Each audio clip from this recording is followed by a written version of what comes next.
পাঁচজনকে, 5 শ্রেণীকে কবরে যাওয়ার পরে তাকে কোনো প্রশ্নের জবাব দিতে হবে না। একটু আস্তে কোন সুবহানাল্লাহ। কয় শ্রেণী? বলেন কয় শ্রেণী? 5 শ্রেণীর লোক কবরে যাবে, কবরে কোনো আযাব হবে না, তাদের কোনো প্রশ্নই করা হবে না। একটু আস্তে বলি সুবহানাল্লাহ। আমরা শুনে যাব না ইনশাআল্লাহ? জোরে বলি ইনশাআল্লাহ। বিসমিল্লাহির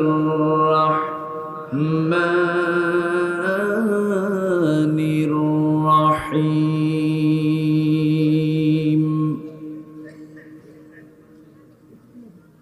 ইন্না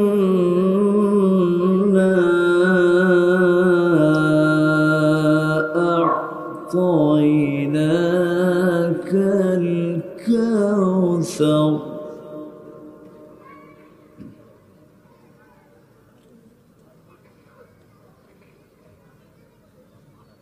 إنا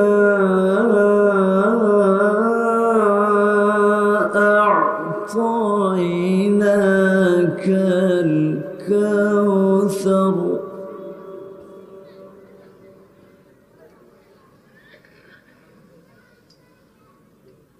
إنا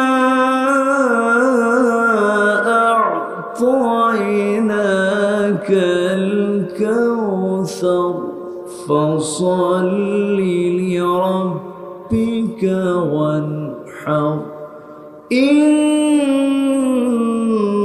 شانئك هو الأبتر.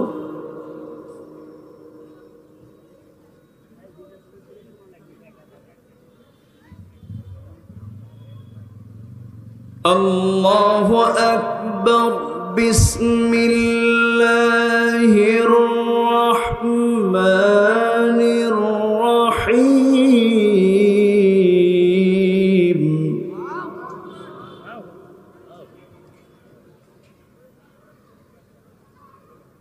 إن الله وملائكته يصلون على النبي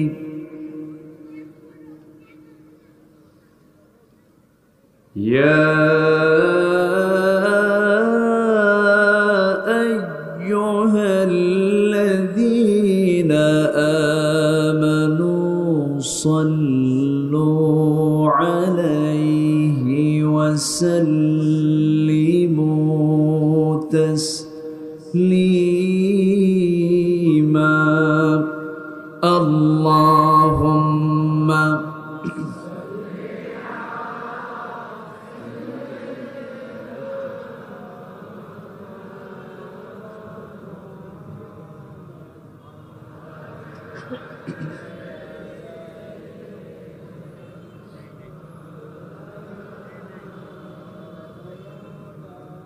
একটু মোহব্বত দিয়ে নবীর প্রেমে মাতোয়ারা হয়ে জবান খুলে উচ্চ আওয়াজে সবাই বলুন আল্লাহুম্মা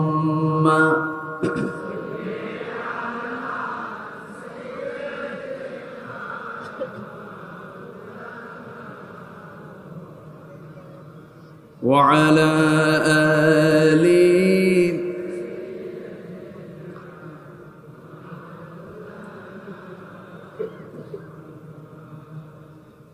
محمد سيد الكونين والثقلين والفريقين من عرب ومن عجم. اللهم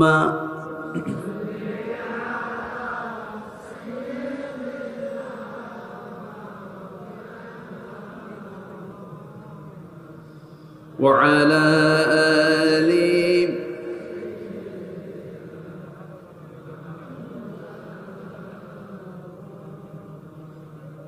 رسول مارالو আশা রসুল আমার ভালোবাসা রসুল আমার প্রেম বিরহের মূল আলোচনা,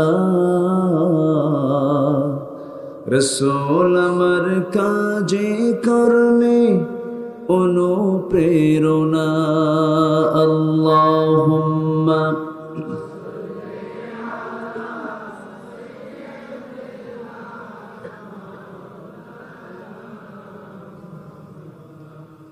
وعلى آل سيدنا।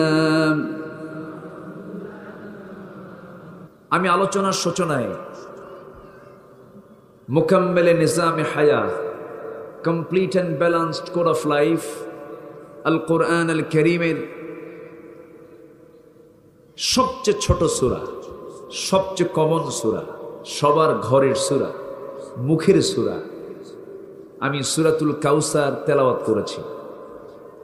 হয়তো ভাববেন হুজুর এত কমন সূরা তেলাওয়াত করলেন, যদিও ছোট, কিন্তু এই সূরার তাৎপর্য আছে না নেই? এই সূরা কমপ্লিটলি রাসূলকে উপহার দেওয়া হয়েছে। জোরে বলি সুবহানাল্লাহ। তিনটা সূরা যা রাসূলকে নিয়ে শুধু কথা বলা হয়েছে, সূরা ইনশিরাহ, সূরা কাউসার, সূরা দুহা। তো ছোট্ট সূরা আমি তেলাওয়াত করেছি, এটা মক্কায় নাজিল হয়েছে। কোথায়? আমার নবীজি জন্ম নিয়েছেন কোথায়? মৃত্যুবরণ করেছেন কোথায়? বলেন। আমার নবীর দাদার দেশ কোথায়? নানার দেশ কোথায়? বলেন বলেন। মদিনায়। আমার নবীর মামার দেশ, নানার দেশ হলো মদিনা। আমার নবীর দাদার দেশ, চাচার দেশ হলো কি? মক্কা। আমার নবীর জন্ম হলো মক্কায়, ওফাত হলো মদিনায়। কোন মাসে? বলেন কোন মাসে? আমরা আছি এখন কোন মাসে? রবিউল আউয়াল মাসে। এবং এই সূরাটাও দেওয়া হয়েছে স্পেশালি কাকে? রাসূলকে দেওয়া হয়েছে। তাহলে এখন একটু মিল কি পাওয়া গেল? আচ্ছা আসুন, যদিও কমন সূরা, সবার মুখস্থ আছে, একটু বলতেও সুবিধা হবে। এই সূরাকে সামনে রেখে আমি কিছু কথা বলতে চাচ্ছি। সবার তো মোটামুটি মুখস্থ থাকার কথা এটা। এই সূরা সবার মুখস্থ আছে না? আচ্ছা, যার মুখস্থ নাই, আমি মনে করি তিনি ইসলামী পরিবারে বড় হন নাই, ইসলামটা সেইভাবে তিনি পান নাই। সূরা ফাতিহা, সূরা কাউসার, সূরা ইখলাস, সূরা ফালাক, সূরা নাস, সূরা কাফিরুন, এগুলো কমন। এটা পরিবারের শিক্ষা। এটা কিসের শিক্ষা বলেন? পরিবারে আব্বা আম্মার কাছ থেকে এগুলো শিখে নেওয়ার কথা ছিল, কিন্তু আমরা অনেকেই হয়তোবা এখনো শিখতে পারিনি। আমরা শিখে নেব। জোরে বলি ইনশাআল্লাহ। সম্মানিত ভাইয়েরা, আমি যেখান থেকে আলোচনা করতে চাচ্ছি, যে কিতাব থেকে কথা বলতে চাচ্ছি, এই কিতাবটা কার কিতাব? আসতে বলবেন না, কার কিতাব? নাজিল করেছেন কে? কেন? বলেন কেন নাজিল করেছেন? আমরা এক একজন এক একটা উত্তর দেব, কিন্তু কোরআনকে প্রশ্ন করলে মনে হয় জবাব পাওয়া যাবে না। জবাব আছে না নাই? আমি আপনি সবাই মিলে প্রশ্ন করি, কোরআন তুমি বলো তো, তুমি কেন নাজিল হয়েছ? কেন পৃথিবীতে এসেছ? কি তোমার উদ্দেশ্য? কি তোমার মূল কারণ পৃথিবীতে নাজিল হওয়ার? কেন আসলে? কি জন্য আসলে? সুন্দর করে কোরআন জবাব দিচ্ছে। রাসূলকে জানিয়ে দেওয়া হচ্ছে, আলিফ লাম রা কিতাবুন আনজালনাহু ইলাইকা লিতুখরিজান নাস মিনাল যুলুমাতি ইলান নূর। জোরে বলি আল্লাহু আকবার। হে রাসূল, আমি আপনাকে যে কিতাব দিয়েছি, যে কোরআনটা আপনাকে আমি উপহার দিয়েছি নাজিল করেছে আপনার উপরে, এই কোরআন নাজিলের উদ্দেশ্য হলো আপনি যেন দিশেহারা মানুষগুলোকে, বঞ্চিত মানুষগুলোকে, অন্ধকারে নিমজ্জিত জাতিকে, জাহান্নামে যাওয়ার উপযুক্ত হয়ে গেছে এমন কিছু বান্দাগুলোকে যেন আপনি কোরআনের আলোতে আলোকিত করে তাদেরকে যেন জান্নাতের রাস্তায় তুলে দিতে পারেন। তাহলে কোরআন এসেছে আমাদেরকে জাহান্নামী বানানোর জন্য না জান্নাতি বানানোর জন্য? জুলুমাত দেখার জন্য না আলো দেখার জন্য? জুলুমাত মানে হলো অন্ধকার, আর নূর মানে কি? আলো। এখানে জুলুমাত শব্দটা এসেছে। অন্ধকার, অনেক অন্ধকার থাকতে পারে, কিন্তু নূর বলতে, আলো বলতে একটাই আলো। সে আলোটা হলো একমাত্র কোন আলো বলো? কিসের আলো বলুন? আসতে বলুন না, কিসের আলো? এই আলো ছাড়া এই পৃথিবীতে যারাই আলো ছড়াতে চায়, ওগুলো মূলত আলো নয়, ওগুলো হলো ধোঁকাবাজি। ওগুলো কি সব? কাসারাবিম বাকিয়াতি ইয়াহসাবুহু আয-যামআন। বিশ্ব রোডে যারা চলাফেরা করেন পাকা রাস্তায়, দূর থেকে মনে হয় ওখানে যেন পানি আছে, চকচক করে, করে না? কিন্তু আপনি যখন কাছাকাছি চলে যাবেন, সেই সময় লাম ইয়াজিদহু শাইআন, আসলে পানি না, এটা একটা মায়া মরিচিকা দেখা যায়। কিন্তু কাছাকাছি গেলে পরে দেখা যায় যে সেখানে আর কোনো পানি নেই। যারা আমাদেরকে আলোর পথ দেখাতে চান কোরআন ছাড়া, ইসলাম ছাড়া, যারা আমাদেরকে বলেন যে এটাই আলো, এটাই মুক্তি, এটাই তোমার জন্য সফলতা, সম্পূর্ণ প্রতারণা ছাড়া কিছুই নয়। ঠিক কিনা? আলো একমাত্র কি বলেন? বলেন, একমাত্র আলো হলো কোরআন। এছাড়া পৃথিবীতে আর আলোর কোনো পথ, জান্নাতের কোনো পথ নাই।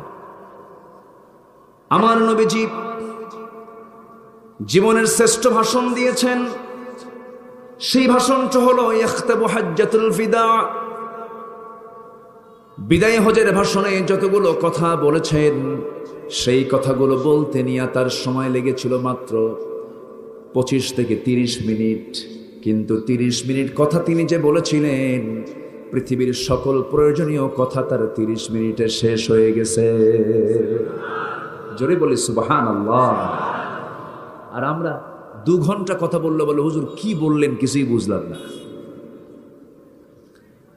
আমলের জন্য বেশি কথা লাগে না, আমলের জন্য বেশি কথা শোনার কোনো প্রয়োজন হয় না। আমল যদি করতে চাই, অল্প কথায় বোঝা যায়, অল্প কথায় অনেক কিছু জানা যায়।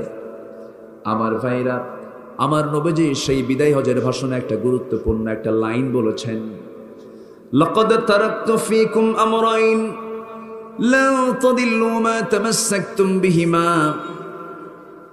তোমাদের কাছে রেখে গেল আমি 2টি মহা উপহার, কোরআনের পুত মঙ্গলবাণী, মর্ম উপদেশ যার। কোরআন রেখে গেলাম, আমার সুন্নাহ রেখে গেলাম। কোরআন এবং সুন্নাহকে তোমরা আঁকড়ে ধরবে, পৃথিবীর কোনো শক্তি নাই তোমাকে পরাজিত করতে পারে। কেউ পারবে না তোমাকে পরাজিত করতে। শর্ত হলো কোরআন এবং হাদিসকে, কোরআন এবং সুন্নাহকে তুমি শক্ত করে আঁকড়ে ধরো। এটা কার কথা? রাসূল তো বলেছেন। এরপরও এই হুকুমটা স্পেশালি আবার কে দিয়েছেন? আল্লাহ দিয়েছেন।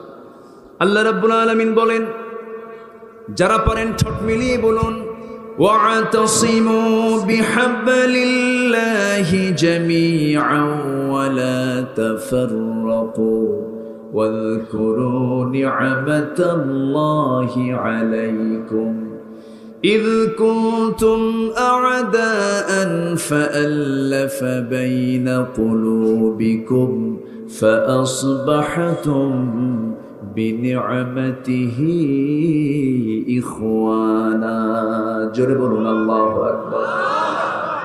তোমরা আল্লাহর রজ্জুকে শক্ত করে ধরো, অর্থাৎ হাবলিল কোরআন, কোরআনটাকে তোমরা শক্ত করে ধরো। মত পার্থক্য সৃষ্টি করো না। নামাজ পড়ো, নামাজ কায়েম করো, এরপর ওয়ালা তাফাররাকু শব্দটা আসে নাই। যাকাত দাও, মত পার্থক্য সৃষ্টি করো না শব্দটা আসে নাই। কিন্তু আল্লাহ রাব্বুল আলামিন 2টা জায়গায় ওয়ালা তাফাররাকু শব্দ বলেছেন, আরেক জায়গায় বলছেন। সূরা শূরার ভিতরে এসেছে, শারআ লাকুম মিনাদ الدين ما وصى به نوحا والذي أوحينا إليك وما وصينا به إبراهيم وموسى وعيسى أن أقيموا الدين ولا تتفرقوا فيه كبر على المشركين ما তাদউহুম ইলাইহি। জোরে বলুন আল্লাহু আকবার। আমি যে আয়াতগুলো বলছি কষ্ট পাচ্ছেন নাকি? আয়াত যত বেশি হবে বরকত তত বেশি হবে। আয়াত যার নাই বরকত তার নাই। যদি আয়াতগুলো শুনি আমরা নাও বুঝি, বোঝা তো সবারই দরকার ছিল, তাহলে আমার আর অর্থ বলা লাগতো না, ওয়াজ তো আয়াতগুলো বললেই হয়ে যেত। কিন্তু আমাকে অর্থ কেন বলতে হয়, একটু বুঝিয়ে কেন বলতে হয়? কারণ আমাদের ভাষা তো আরবি নয়, সবাই তো আরবি ওই রকম করে বোঝেন না। কোরআনের ভাষাটা সবার বোঝা, সবার জন্য বোঝাটা সহজ হয় না এখনো। তবে হ্যাঁ, আমার বিশ্বাস টুডিয়ান টুমরো এই দেশের কোরআনের নূর চতুর্দিকে একদিন অবশ্যই আলোকিত হবে। জোরে বলি ইনশাআল্লাহ। 4.5 লক্ষ মসজিদের দেশ হলো এই দেশ। 4.5 লক্ষ মসজিদ এই দেশে আছে। ঢাকা শহরকে মসজিদের শহর বলা হয়। যে দেশের মানুষ আজান শোনে ঘুম থেকে ওঠে, আজান শোনে আবার ঘুমে যায়, ঠিক কিনা বলেন? আজান শুনে ঘুম থেকে উঠে যে দেশের মানুষ, সেই দেশে কোরআন সুন্নাহর বিরুদ্ধে কোনো ষড়যন্ত্র কখনো টিকতে পারে না, পারে না, পারে না, ঠিক কিনা? সম্মানিত ভাইয়েরা, সম্মানিত উপস্থিতি, কিছু আবু জেহেলদের সেলা সাউন্ডটা থাকবে। এটা না থাকলে তো খেলা জমবে না। আসতে কেন কেন জোরে বলুন, ঠিক কিনা? কারণ আবু জেহেল চলে গেছে, ওর কিছু নাতিপতি তো রেখে গেছে, থাকবে না? থাকবে তো। কিন্তু ওই সমস্ত ভাইদেরকে আমরা বুঝাইয়া দিতে চাই, আমরা বলি যে এই নূর থেকে আলো নেন, কিন্তু এটাকে নিয়ে অবমাননা করবেন না। কোরআন থেকে আপনি আলো নিবেন, এটা হচ্ছে মৌচাক। এটা কি? মৌচাক। মধু নিবেন, মৌমাছির সঙ্গে পীড়িত করবেন আপনি। মৌমাছির সঙ্গে আপনি পীড়িত না করে ঢিল মারলে হুল ফুটবে, ঠিক কিনা? মৌচাকে মধু থাকে, মৌচাকের পাহারাদারের সাথে আপনার আগে কন্ট্যাক্ট আসতে হবে, একটা মোহাব্বত করতে হবে। তা না করে আপনি যদি ঢিল ছোড়েন হুল ফুটবে। তেমনি কোরআনের সঙ্গে আপনি মোহাব্বত রাখেন, আপনি মধু পাবেন। যদি ঢিল ছোড়েন হুল ফুটিয়ে দেওয়া হবে। কারণ কোরআন ছিল, আছে, থাকবে, আমি আপনি থাকবো না, ঠিক কিনা? ইসলাম ছিল, আছে, থাকবে, আমি আপনি থাকবো না। সম্মানিত ভাইয়েরা, এদেশের মুসলমান, হিন্দু, বৌদ্ধ, খ্রিস্টান, আমরা সবাই শত্রুতা নিয়ে থাকি না ভালোবাসা নিয়ে থাকি? জোরে বলেন। ভালোবাসা। সবার উপরে আমরা মানুষ। আমরা কি বলেন? মানুষ। খ্রিস্টান তারা মানুষ, ইহুদি তারা মানুষ, হিন্দু তারা মানুষ, বৌদ্ধ তারা মানুষ। আগে ভাবতে হবে ওয়ালাকাদ কাররামনা বানি আদম। পিছনে যান, এই যে পিছনে, এখানে কোনো নড়াচড়া করা যাবে, পিছনে যান। ওয়ালাকাদ কাররামনা বানি আদম, আমি আদম সন্তানকে সম্মান দিয়েছি। কার কথা? আসতে বলবেন না, কার কথা? একটা মানুষের দাম আল্লাহর কাছে কি কম? কম। যদি কোনো মুমিনকে কেউ অন্যায় করে হত্যা করে, ফাকাতালান নাস জামিআ, সেই জন্য গোটা দুনিয়ার সকল মানুষকে হত্যা করল। চিন্তা করা যায় কত মারাত্মক অপরাধ। কোন মানুষকে আমরা অবমূল্যায়ন করি না। আমার দেশের হিন্দু ভাইদের ব্যবসা আছে না নাই? তাদের চাকরি আছে না নাই? তাদের ব্যবসা বাণিজ্য সকল কিছু আছে না নাই? আছে। ইসলাম কোন ধর্ম এবং অন্য কোন ধর্মের ব্যক্তিকে গালি দিতে সম্পূর্ণ নিষেধ করেছে। বরঞ্চ মুসলিম সমাজে অন্য ধর্মের উপাসনালয়, মন্দির, গির্জা, প্যাগোডা মুসলমানরা পাহারা দেবে। আসতে কন কেন? জোরে বলুন, ঠিক কিনা? কিন্তু এই অপ্রীতিকর যে সমস্ত কথাগুলো আমাদের মাঝে মাঝে আমাদের কানে আসে, আমরা দেখতে পাই, শুনতে পাই, এই সমস্ত কাজের সঙ্গে তাদেরই সম্পর্ক যারা প্রকৃত মুসলমান নয়। প্রকৃত কোন ধর্মের তারা মানুষ নয়। ধর্ম যে মানবে, কখনোই এই জাতীয় কাজ ধর্ম যে মানবে তার দ্বারা এটা সংগঠিত হবে না। সম্মানিত ভাইয়েরা, ইসলাম যেখানে থাকবে সেখানে সবাই নিরাপত্তা পাবে। এটা কার কথা? আসতে বলবেন না, কার কথা? এটা কমন সূরা। আরেকটা বলি, আপনাদের সূরাগুলি বলে যায়। কিছু সূরা আছে সবাই তো আমরা মুখস্থ পারি না, যেটা সহজ সূরা, এটা পড়তেও মজা পাবেন, শুনতেও মজা পাবেন। যারা পারেন ঠোঁট মিলিয়ে বলেন, লিইলাফি কুরাইশিন ইলাফিহিম রিহলাতাশ শিতাই ওয়াস-সাইফ ফালইয়াবুদু রাব্ব হাযাল বাইত الذي أطعمهم من جوع وآمنهم من خوف।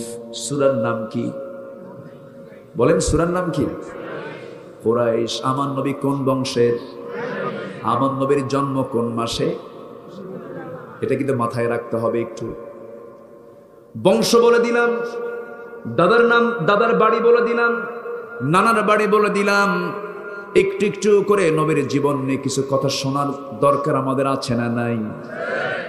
কত জন্মবার্ষিকী পালন হয়, কত মৃত্যু বার্ষিকী পালন হয়, কত ঢোল তবলা নিয়ে কত কি করা হয়, কিন্তু সবচেয়ে শ্রেষ্ঠ মানুষ হচ্ছেন আমার নবী মুহাম্মদ সাল্লাল্লাহু। তার জীবন চর্চার দরকার আছে না নাই? তার জীবন আমাদের জন্য কি আছে? لقد كان لكم في رسول الله أسوة حسنة لمن كان يرجو الله واليوم الآخر وذكر الله كثيرا। জোরে বলুন আল্লাহু আকবার। তোমাদের জন্য উত্তম আদর্শের বাস্তব নমুনা অন্য কেউ নয়, তিনি হচ্ছেন মুহাম্মদুর রাসূলুল্লাহ সাল্লাল্লাহু আলাইহি ওয়াসাল্লাম। আমার নবী কুরাইশ বংশের মানুষ। সেই সূরা কুরাইশের মধ্যে আল্লাহ রাব্বুল আলামিন বলছেন, বান্দা তুমি কি ভীতি থেকে মুক্ত হতে চাও নাকি? নিরাপত্তা চাও নাকি? ক্ষুধা মুক্ত হতে চাও নাকি? ক্ষুধা মুক্ত, দারিদ্র মুক্ত, সন্ত্রাস মুক্ত জীবন যদি তুমি গড়তে চাও, নিরাপত্তা যদি পেতে চাও, তোমার জন্য একটাই কাজ, এই পৃথিবীতে কারো গোলামি করবে না। গোলামি করবে একমাত্র কার?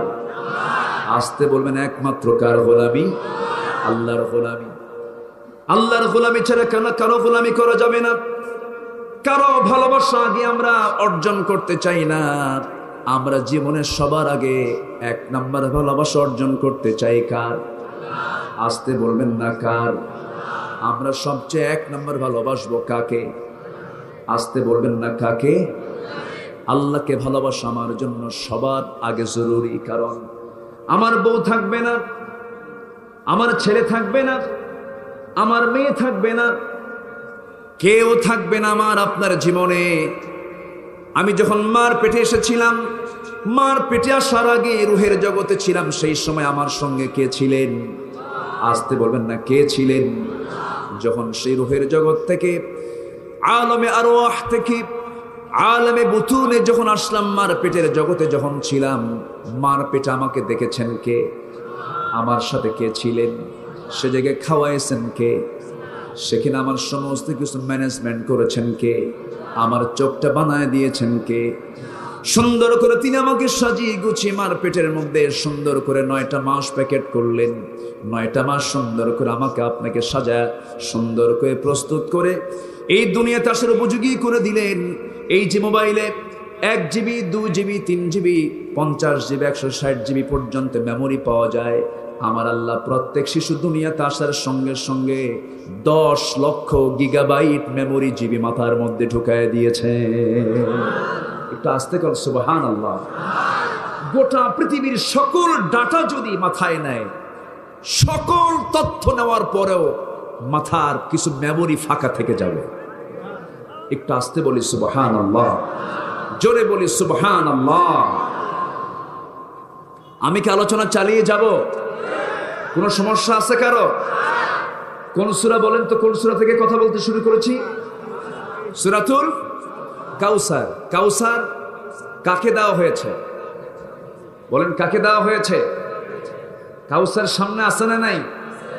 সেই কাউসারের পানি কি আমরা নেব না? আস্তে কোন করে নেব না? রাসূলকে গালি দিয়া, রাসূলকে গালি দিয়া, রাসূলকে গালি দেওয়ার মতো কিছু লোক আমার দেশে আছে না নাই? আসতে বলবেন না, আছে না নাই? 5 জনের দোয়া আল্লাহর দরবারে কবুল হয় না। কয়জনের দোয়া? এটা শুনে নেন, কয়জনের? সারা জীবন দোয়া করলে ওদের দোয়া কবুল হবে না। আমি কি একজনের নামও বলেছি? নাম্বার 1, যেহেতু এক রাত তো শর্ট করে সব বলে ফেলি। নাম্বার 1 হলো যে অমুসলিম, যার মধ্যে ইসলাম নাই, তার দোয়া কবুল হবে। আসতে বলবেন না, হবে হবে না। একদম ক্লিয়ার কথা। যদি কেউ বলেন যে লোকটার মুসলমান না কিন্তু লোকটা খুব ভালো, কিন্তু লাভ নাই। ইসলাম নাই, কিচ্ছু নাই। ইসলাম আছে, সব আছে, ঠিক কিনা? অতএব আমি যে কাজগুলো করব সেই কাজে যদি ইসলাম থাকে ভালো, ইসলাম নাই সেই কাজ যতই প্রশংসিত হোক না কেন সেই কাজের 4 পয়সা দাম আল্লাহর কাছে নাই। সম্মানিত ভাইয়েরা, নাম্বার 2 হলো যে লোক কবিরা গুনাহ করে। কি গুনাহ করে? কবিরা গুনাহ অনেক লম্বা আলোচনা, অনেক লম্বা। কবিরা গুনার একটা বর্ণনামূলক আলোচনা দিতে গেলে 10 রাত লাগবে। তবে আল্লাহ রাব্বুল আলামিন বলছেন, বান্দা শোনো, ইন তাজতানিবু কাবাইরা মা তুনহাউনা আনহু নুকাফির আনকুম সাইয়্যাতিকুম ওয়া নুদখিলকুম মুদখালান কারীমা। আল্লাহ রাব্বুল আলামিন বলেন, বান্দারে তুমি যদি বড় বড় গুনাহগুলোকে ছেড়ে দাও, তোমার জীবনের অর্জিত ছোটখাটো গুনাহ, যে সমস্ত গুনাহগুলো ছোট সগীরা গুনাহগুলো, ওগুলোর দিকে আমি আল্লাহ নজরই দেব না, সব মাফ করে দেব। তুমি একটু ছোট ভুল করে ফেলেছ, ওই সমস্ত ভুলের দিকে আমি আল্লাহ নজরই দেব না, তবে শর্ত হলো বড় বড় গুনাহগুলো ছেড়ে দাও। আলা উনাব্বিউকুম বিআকবারিল কাবাইর। রাসূল সাহাবায়ে কেরামকে লক্ষ্য করে বলছেন, সাহাবীরা আমি কি তোমাদেরকে বড় বড় কিছু গুনার কথা বলবো নাকি? সাহাবায়ে কেরাম বললেন, ইয়া রাসূলুল্লাহ আপনি বলুন। নাম্বার 1 হলো আল ইশরাকু বিল্লাহ, শিরিক করা কার সাথে?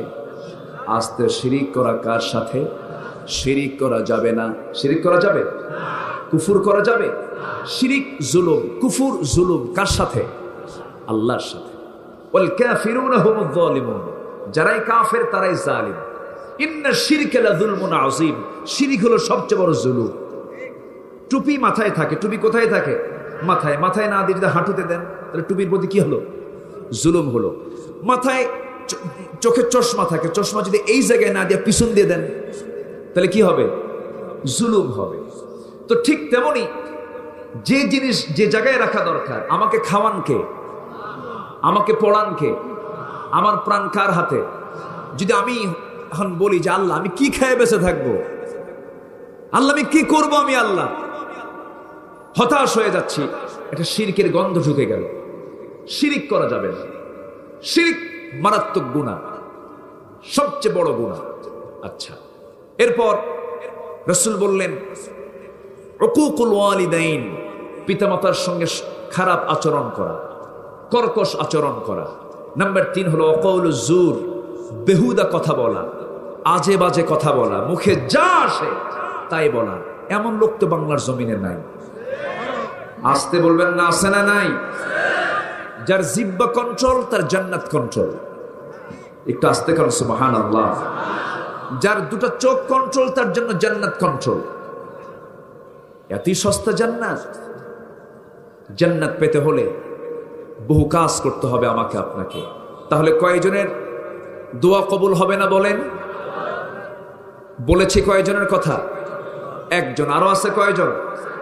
4 জন।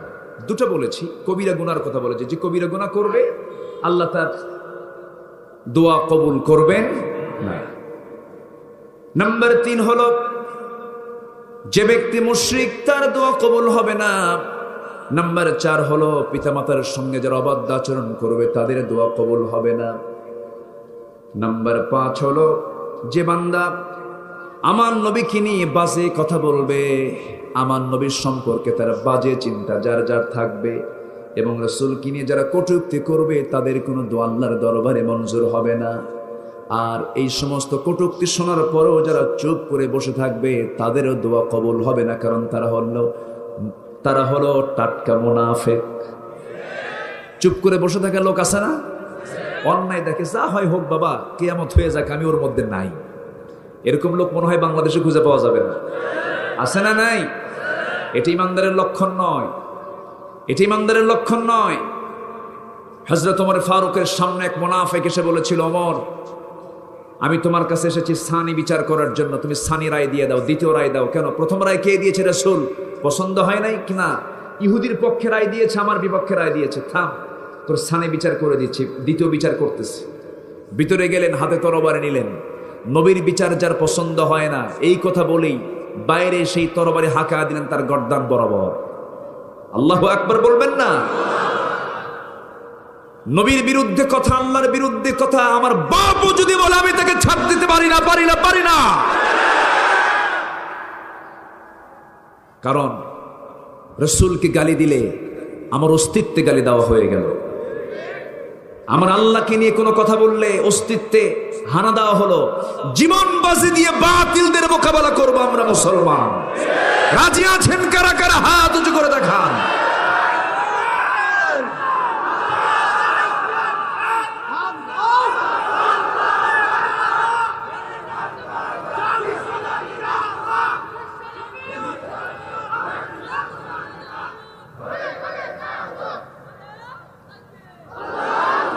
আল্লাহ তুমি সবার হাতকে কবুল করো, জোরে বলি আমিন, আরো জোরে আমিন।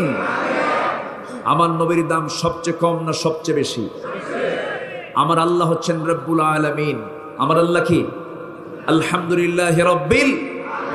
আর আমার নবী কি? ওমা আরসালনাকা ইল্লা রাহমাতাল লিল আলামিন। সাবধান, নবীর দামটা কত। আমার নবী যেদিন জন্ম নিলেন, জন্মের 2 দিন পর পৃথিবীতে সন্তান আসার পরে সবচেয়ে বেশি খুশি হলো সন্তানের বাবা, তাই না? বাবা খুশি হন, এবং স্ত্রী যিনি মা, কি হয়েছে? মা তো খুশি হবে, মার পেটে আছে সে তো খুশি হবে, উনি তো নিজেই মা, তার পেটে তিনি ধারণ করেছেন, ঠিক আছে। তো মা সন্তান পেটে ধারণ করেছেন, সন্তান পৃথিবীতে আসলো, সন্তানটা নিয়ে তার লক্ষ্য হচ্ছে কার কোলে তুলে দেওয়া? স্বামীর কোলে। কার কোলে? স্বামীর কোলে। কিন্তু স্বামী তো নাই। মামের তো স্বামী ছিল না। জন্মের 6 মাস আগে স্বামী আব্দুল্লাহ দুনিয়াতে নাই, চলে গেছে। বলেন মা আমেনার মনটা কি ভালো থাকার কথা? ভালো নাই। তার মনটা আরো পোড়াচ্ছে, বারবার কাঁদতেছেন তিনি, চোখের পানি তিনি আটকাতে পারছেন না। এই রবিউল আউয়াল মাসে আমার নবীজি জন্ম নিলেন। সেই কাবার ধারে আমার নবীজির জন্ম। কাবার সবচেয়ে নিকটতম বাসিন্দা আমার নবীজি। যারা হজে গেছেন, যারা কাবার দরজা দেখেছেন, কাবার দরজার ঠিক সামনের দিকে আমার নবীর ঘর, আমার নবীর বাড়ি ছিল। আমার নবীর জন্ম ছিল দোতলায়। কুরাইশ বংশের মানুষ আমার নবীকে আল্লাহ পাক কাউসার উপহার দিয়েছেন। সূরা কাউসারটা দেওয়া হয়েছে রাসূলকে। আমার নবীজি যখন জন্মগ্রহণ করলেন, জন্মগ্রহণ করার সঙ্গে সঙ্গে মামেনার মুখে কোনো হাসি নাই, বারবার কাঁদতেছেন। কেন কাঁদতেছেন? কি জন্য কাঁদতেছেন? এক কথায়, বাচ্চাটা কোলে নিয়ে যার হাতে তুলে দেব সেই স্বামী তো আমার দুনিয়াতে নাই রে। মামেনার স্বামীর জন্য কাঁদেন, সন্তানটাকে কোলে নিয়ে বারবার অঝরে ঝাড়ায় কাঁদতেছেন। 2টা দিন পার হয়ে গেল। দ্বিতীয়তম রাত্রের দিনে আকাশে পুরো চাঁদ, সেই চাঁদ নিয়ে রাতে আম্মা জান আমেনা আমার শিশু আমার রাসূলকে কি করা হলো? আমার রাসূলকে নিজের ঘরের মধ্যে না রেখে চাঁদনি আকাশের নিচে তাকে শোয়ায় রেখেছেন। কাছে তিনি বসছেন না, কাছে বসলেই স্বামীর কথা মনে হয়ে যায়। এই কথা বর্ণনা করেছেন আমার নবীর সামনে, আমার নবীর আপন চাচা, আমার নবীর আপন চাচা ভদ্র একজন মানুষ, আমার নবীর জন্য জেল পর্যন্ত খেটেছেন।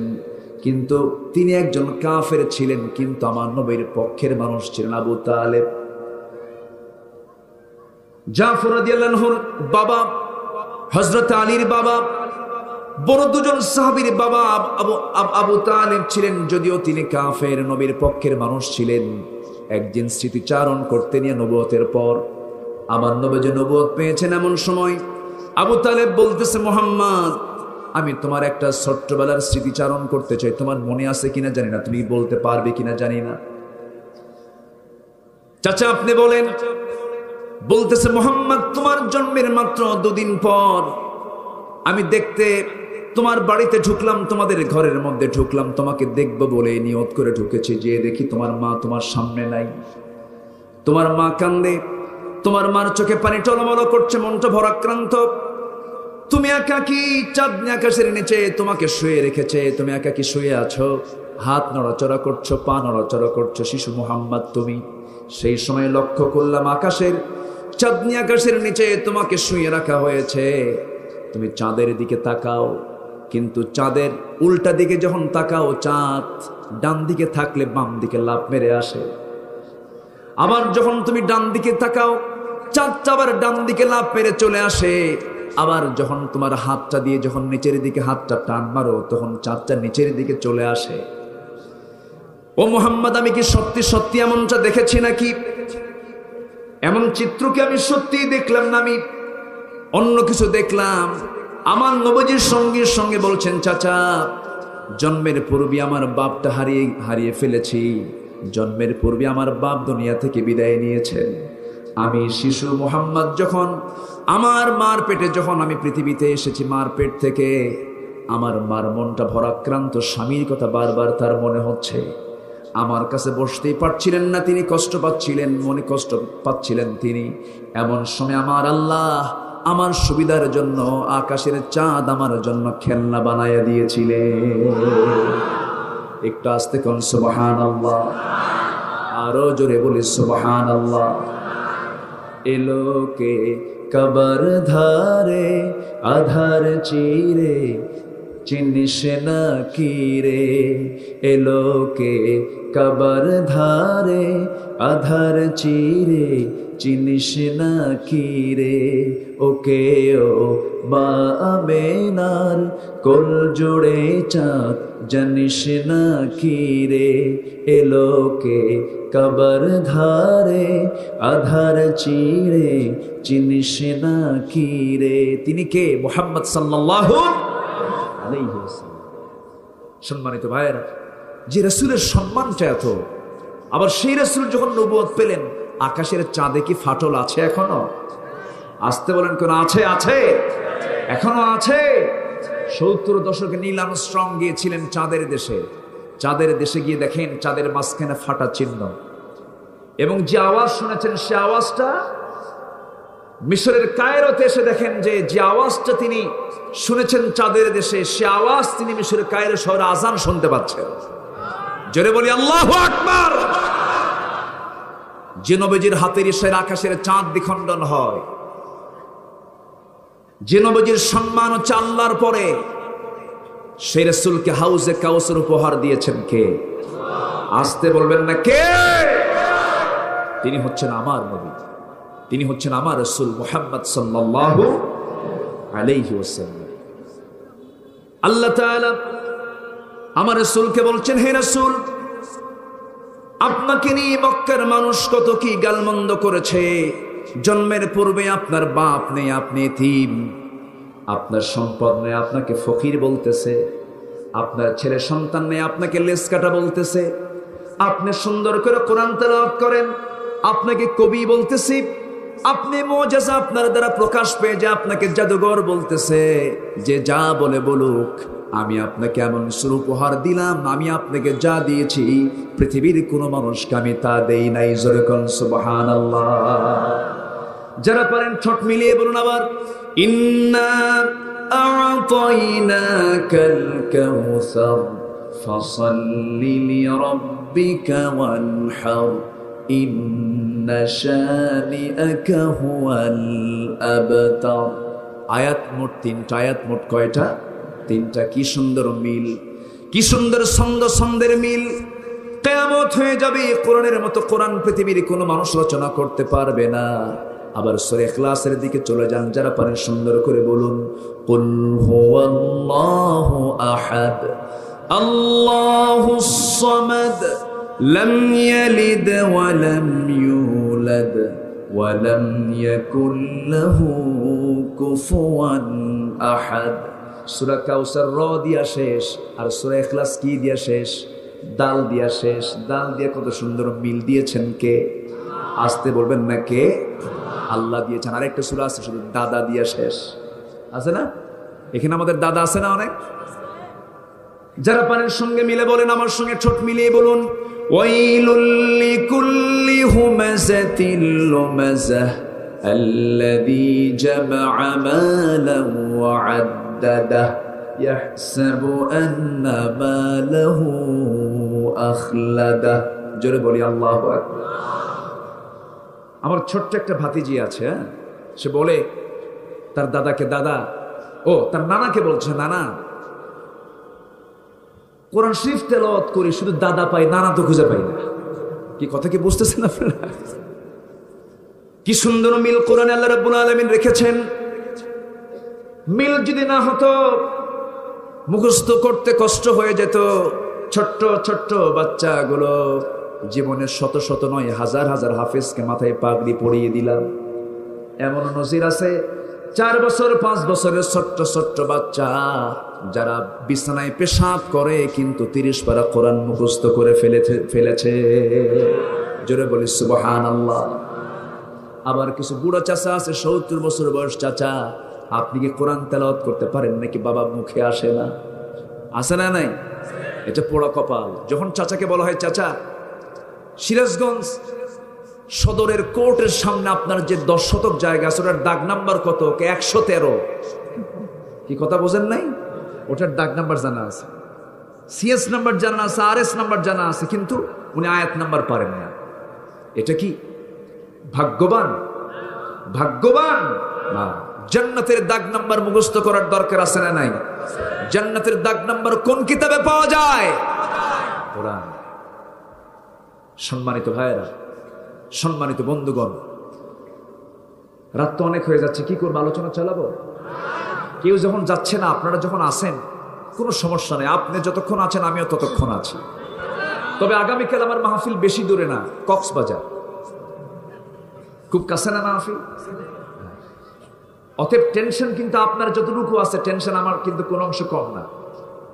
অতএব আমি যদি এতটুকু টেনশন নিয়ে এখানে থাকতে পারি যে আগামীকালকে আমার এত দূর যেতে হবে, তাহলে আপনি কি বাড়ি যাবেন? এত টেনশন কি নেওয়ার দরকার আছে? সবাই থাকতে রাজি আছে তো ইনশাআল্লাহ? জোরে বলি ইনশাআল্লাহ। সূরা কাউসার রাসূলকে কে উপহার দিয়েছেন? কে উপহার দিয়েছেন? রাসূলের ছেলে সন্তান হয়ে বারবার মারা যায়। ছেলে সন্তান হয়ে বারবার মারা যায়। সন্তান দেন কে? ছেলে দেন কে? মেয়ে দেন কে? দেন না কে? দোষ কার? আল্লাহ। কেউ কিছু কয় না। ইয়াহাবু লিমান ইয়াশাউ ইনাসা ওয়া ইয়াহাবু লিমান ইয়াশাউ যুকুর। আল্লাহ যাকে চান ছেলে দেন, যাকে চান মেয়ে দেন, যাকে চান কিচ্ছু দেন না, আকিমা, বন্ধা করে দেন। ক্ষমতা কার? আসতে বলবেন না কার? অতএব এটা নিয়ে কোনো চিন্তা করার দরকার নাই। আমার নবীজির 4টা ছেলে। কয়টা ছেলে? 4টা ছেলে। কেউ 2 বছর, কেউ 4 বছর, কেউ 6 বছর, কেউ 8 বছরে মারা গেছে। আমার নবীজির একটা ছেলে ছিল কাসেম। সেই কাসিম যখন কাসিম বিন আব্দুল্লাহ, কাসিম বিন মুহাম্মদ সাল্লাল্লাহু আলাইহি ওয়াসাল্লাম, আমার নবীজির এই সন্তান যখন দুনিয়া থেকে বিদায় নিলেন, বিদায় নেওয়ার সময় আমার নবীজি কোলে সন্তানটা নিলেন, নিয়ে তিনি কাঁদতেছেন। খাদিজা রাদিয়াল্লাহু আনহা বলছেন, ইয়া রাসূলুল্লাহ, আপনি কাঁদতে মানা করেছেন, আপনি কেন কাঁদেন? রাসূল বলছেন, খাদিজা কাঁদবো না কেন? সন্তান তো আমার কান্না তো আসবেই, আমার দরদ তো আসবেই। তবে সন্তান হারানোর জন্য আমি আফসোসে কান্দি না, আমি কাঁদতেছি আর কারো জন্য নয়। খাদিজা তোমার জন্য কান্দি, কারণ তুমি 9টা মাস এই সন্তানকে তুমি পেটে ধারণ করেছো। তুমি কি ধৈর্যশীলা হতে পেরেছো নাকি খাদিজা বলো? খাদিজা রাদিয়াল্লাহু আনহা বলছেন, ইয়া রাসূলুল্লাহ, এই পৃথিবীতে যত ভালোবাসা আছে সমস্ত ভালোবাসাকে আমি মাইনাস করতে পারি, কিন্তু আপনার ভালোবাসা আমি কখনো মাইনাস করতে পারি না। জোরে কোন সুবহানাল্লাহ। আমার ভাইয়েরা, নবীজির সন্তানগুলো হয়ে হয়ে মারা যায়। আমার নবীজি এটা নিয়ে কোনো টেনশন করছেন না, কিন্তু কাফের মুশরিকরা বলতেছে মুহাম্মদ লেস কাটা, মুহাম্মদ নির্বংশ, মুহাম্মাদের বংশে কোনো ছেলে নাই, সব ছেলেগুলো মরে মরে শেষ হয়ে যাচ্ছে। কিন্তু আমার নবীকে সান্ত্বনা দিচ্ছেন কে? আসতে বলে সান্ত্বনা দিচ্ছেন কে? আমার রাসূল বলেন, সাহাবীরা, কাল হাসরের ময়দানে তোমরা আমাকে কোথাও যদি না পাও, তোমরা আমাকে খুঁজে অবশ্যই তোমরা আমাকে 3টা জায়গায় খুঁজে আমাকে তন্ন তন্ন করে খুঁজবে। 3টা জায়গায় তোমরা আমাকে পেয়ে যাবে। 3 জায়গায় যে কোনো জায়গায় তোমরা আমাকে খুঁজলেই পেয়ে যাবে। আমি তোমাদেরকে শেখায় দিলাম। নাম্বার 1, সাহাবীরা, আমাকে তোমরা খুঁজবে পুলসিরাতের কাছাকাছি। পুলসিরাতে যদি না পাও, আমাদের জানা দরকার আছে না এগুলো? পুলসিরাতে যদি না পাও, মিজানের পাল্লায় তোমরা আমাকে খুঁজবে। মিজানেও পেলে না, পুলসিরাতেও পেলে না, ও সাহাবীরা। নাম্বার 3 হলো তোমরা আমাকে খুঁজবে হলো হাউজে কাউসারের কাছাকাছি। ইন্না আ'তাইনাকাল কাউসার। হে রাসূল, আমি আপনাকে হাউজে কাউসার দান করেছি, যা পৃথিবীর কাউকে দেওয়া হয় নাই।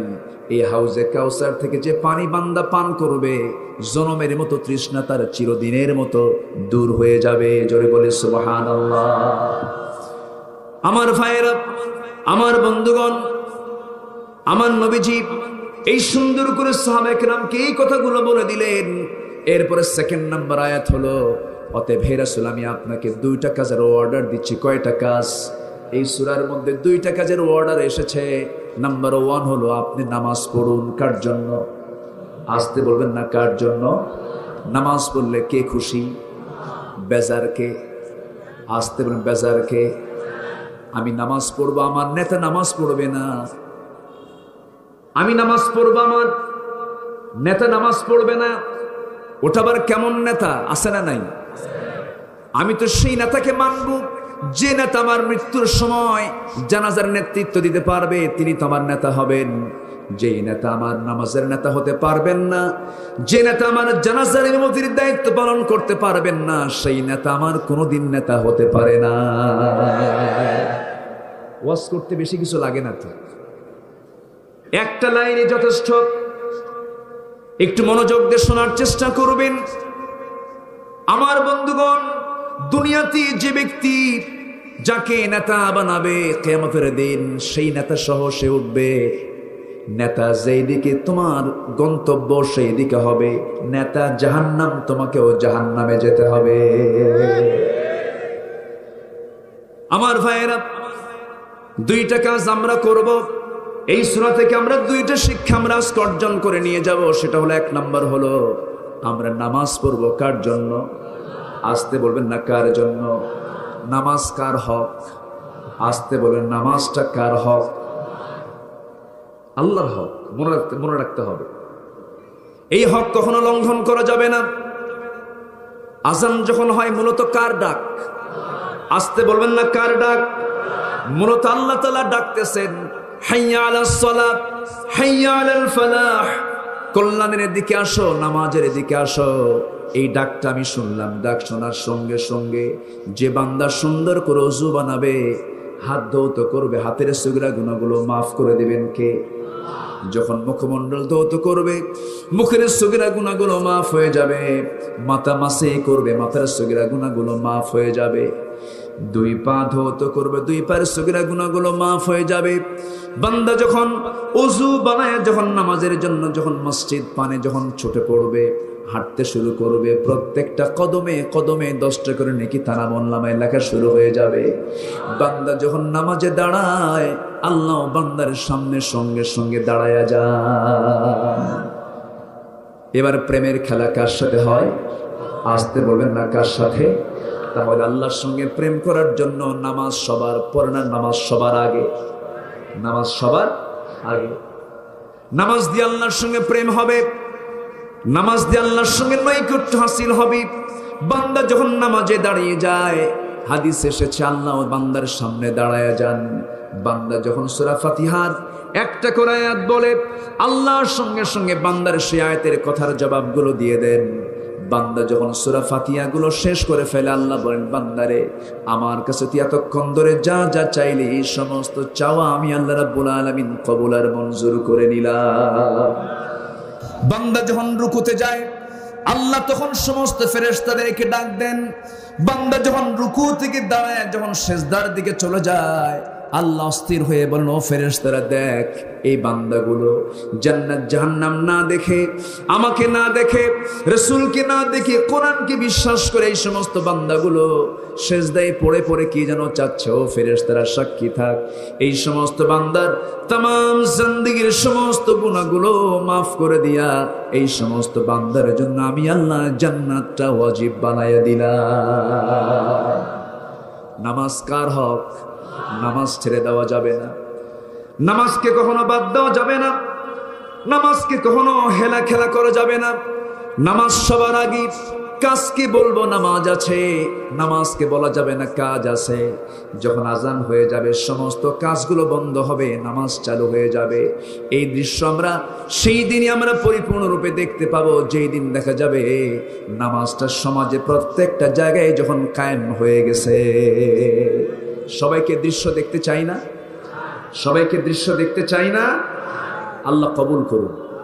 আরো জোরে আল্লাহুম্মা আমিন, আরো জোরে আল্লাহুম্মা আমিন। আমার ভাইয়েরা, সেই নামাজটা আবার মনোযোগ দিয়ে পড়তে হবে, নামাজের মধ্যে মজা পেতে হবে। সাহাবায়ে কেরাম কি মজা পেয়েছেন! আমার নবীজি দুজন সাহাবীকে সীমান্ত প্রহরায় নিয়োগ দিলেন। ইসলামী রাষ্ট্রের সীমান্ত পাহারায় দুজনকে নিয়োগ দিয়ে বলছেন, এই জায়গায় তোমরা দাঁড়িয়ে থাকবে, সারা রাত তোমরা পাহারা দিবা। এই পাহারাটা তো দুইজন সাহাবীকে দায়িত্ব দিলেন। একজন সাহাবী ঘুমিয়ে পড়লেন, আর একজন সাহাবী দাঁড়ায় দাঁড়ায় পাহারা দিচ্ছেন। রাত 3টা বেজে গেছে, শেষ রাত। ওই সাহাবী মনে মনে চিন্তা করলেন, আব্বাত মনে মনে চিন্তা করলেন, খামাখা দাঁড়ায় থেকে লাভ কি, তাহাজ্জুদের সময় নামাজটা আমি আদায় করে নেই। ওযু বানালেন, ওযু বানায়া নামাজে দাঁড়ায় গেছেন, তাহাজ্জুদ শুরু করে দিয়েছেন, প্রথম রাকাত পড়তেছেন। এমন সময় দূর থেকে শত্রু দূর থেকে চিহ্নিত করতে পারছে না, সামনে কি যেন আফসা আফসা দেখা যায়, অস্পষ্ট দেখা যায়। এটাকে নির্দিষ্ট করার জন্য দূর থেকে একটা তীর মেরে দিয়েছে তার বরাবর, সোজা গিয়ে ওই নামাজরত সাহাবীর ডান পায়ের মধ্যে সেই তীরটা বিদ্ধ হয়েছে। নামাজ ছাড়তেছেন না আব্বাদ রাদিয়াল্লাহু তাআলা আনহু। ওই অবস্থায় তিনি প্রথম রাকাতটা পড়লেন। দ্বিতীয় রাকাতি নামাজে দাঁড়ায় আছেন, এমন সময় আরেকটা তীর যখন তার শরীর বরাবর মেরে দিয়েছে, আরেকটা তীর তার বাম পায়ে লেগেছে। দুই পায়ে তীর লাগলো, রক্তগুলো গড়ে গড়ে পড়তেছে, নামাজ তিনি ছাড়তেছেন না। ঘুমন্ত সাহাবী আম্মার তিনি জায়গা পেয়ে বলছেন, আব্বা তুমি কি করো, শত্রু তোমাকে পাকড়াও করে ফেলেছে। আব্বাত কোনো কথা বললেন না। ওই অবস্থায় রুকু সিজদা করে 2 রাকাত নামাজ তিনি শেষ করে ফেললেন। নামাজ শেষ করে বলছেন, ভাই আম্মার প্রথম তীরটা যখন আমার পায়ে লেগেছে সেই সময় টের পেয়েছি শত্রু আমাকে অ্যাটাক করে ফেলেছে, কিন্তু আমি নামাজের মধ্যে এত মজা পাচ্ছিলাম, আমার শরীরে 2টা তীর 2টা পায়ে কেন, আরেকটা তীর যদি এসে আমার বুকেও যদি বক্ষভেদ করে দিত, নামাজের মধ্যে যে মজা পাচ্ছিলাম সেই মজার নামাজ আমি আব্বাত কখনো ছেড়ে দিতাম না। একটু জোরে বলি সুবহানাল্লাহ, জোরে বলি সুবহানাল্লাহ। এই মজা পাওয়ার দরকার আছে না নাই? এই সমস্ত মজা যারা পাবে, আল্লাহ তাআলা কবরের যে আযাবটা আছে, কবরের যে প্রশ্ন সবার জিন্দেগিতে আছে, সবার জিন্দেগিতে কবর আছে না নাই? আসতে বলবেন না আছে না নাই? এখানে কোন লোক কবরে যাবেন না? হ্যাঁ, কে যাবেন না? যিনি উঠে যাচ্ছেন তিনি যাবেন না নাকি? বসেন, কেউ যাবেন না, অনেক রাত হয়েছে তো। না শেষ করে দেব আমি? এই যে উঠতেছে। ও, এটা নাম্বারে যাচ্ছে। ঠিক আছে, নাম্বার যদি হয় তাহলে সমস্যা নাই, কিন্তু নাম্বার ছাড়া কেউ যাবেন না। 1 নাম্বার 2 নাম্বার জানা আছে। অনেকদিন আগে এক বেচারি 500 থেকে দাঁড়ায় বলে, আমি 3 নাম্বারে যাব। কোথায়? বিড়ি খাবো। এটাও কিন্তু ছোটখাটো কাজ না, ভালো কাজ কিন্তু। কারণ আমার দেশে বিড়ি খাওয়ার পিছনে 400 টাকা 500 টাকা দিন খরচ হয়, এমন সম্মানিত বিড়িখোর আছে না নাই? আছে না নাই? আছে। এগুলো করা যাবে না, অপচয় করা যাবে না। সকল অপচয় থেকে আল্লাহ আমাদেরকে হেফাজত করুন। জোরে বলি আমিন। আবার পান খাওয়া কিছু লোক আছে, 2-4টা পান আপনি খান, সমস্যা নাই, 2-4টা পান আপনি খেতে পারেন, কিন্তু বিড়ির ভিতরে যে তামাক থাকে, সেই তামাকটা যারা বিড়ি খায় তারা পুড়ায় খায়। যিনি পান খাচ্ছেন, সুপারি খান, আপনি পান খান, রস খান, সমস্যা নাই, কিন্তু পানের ভিতরে আবার হাকিমপুরি রহমতুল্লাহ আলাইহি খান। কি চাচা, ঠিক আছে না? কষ্ট পেলেন নাকি আপনারা? হুজুর আপনার বাড়ি এগুলো কি শুরু করে? এগুলো কি কোরআনে আছে নাকি? আছে। এগুলো কোরআনে আছে না নাই? ইন্নাল মুবাযযিরিন, নিঃসন্দেহে যারা অপচয়কারী তারা সব কার ভাই? শয়তানের ভাই। এগুলো করা যাবে না। কে উঠবেন না? আর কিছু সময় আমি কথা বলবো। সূরা কাউসারে কয়টা হুকুম, কয়টা কাজ বলেন? 2টা কাজ, একটা চলতেছে আর একটা আছে। আর কবরে আমরা যারা যাব, কবরে আমরা যে যাচ্ছি, কবরের প্রস্তুতি নেওয়ার দরকার আছে না নাই? কিন্তু 5 শ্রেণীকে কবরে যাওয়ার পরে তাকে কোনো প্রশ্নের জবাব দিতে হবে না। একটু আস্তে কোন সুবহানাল্লাহ। কয় শ্রেণী? কয় শ্রেণী? 5 শ্রেণীর লোক কবরে যাবে, কবরে কোনো আযাব হবে না, তাদের কোনো প্রশ্নই করা হবে না। একটু আস্তে বলি সুবহানাল্লাহ। আমরা শুনে যাব না ইনশাআল্লাহ? জোরে বলি ইনশাআল্লাহ। এর মধ্যে একটা আমি বলে ফেলেছি, শুধু মিলায় নেন। একটা বলে ফেলেছি, সেটা হলো ইসলামী রাষ্ট্রের সীমান্ত পাহারাদার যারা দেবে, ইসলামী রাষ্ট্রের যারা সীমানা পাহারা দেবে, ওই পাহারারত ব্যক্তিকে আল্লাহ রাব্বুল আলামিন কবরে কোনো আযাব দিবেন না এবং তাকে কোনো প্রশ্ন করা হবে না। জোরে বলি সুবহানাল্লাহ। নাম্বার 2 হলো ওই সমস্ত বান্দাকে প্রশ্ন করা হবে না, কবরে তাদের কোনো আযাব হবে না, এবং দুনিয়া থেকে যখন সেই লোকটা বিদায় হবে, গায়ে চিমটি কাটলে যেমন কষ্ট অনুভূত হয়, পিঁপড়া কামড় মারলে যে কষ্ট হয়, তার চেয়ে কম কষ্ট অনুভূত হবে।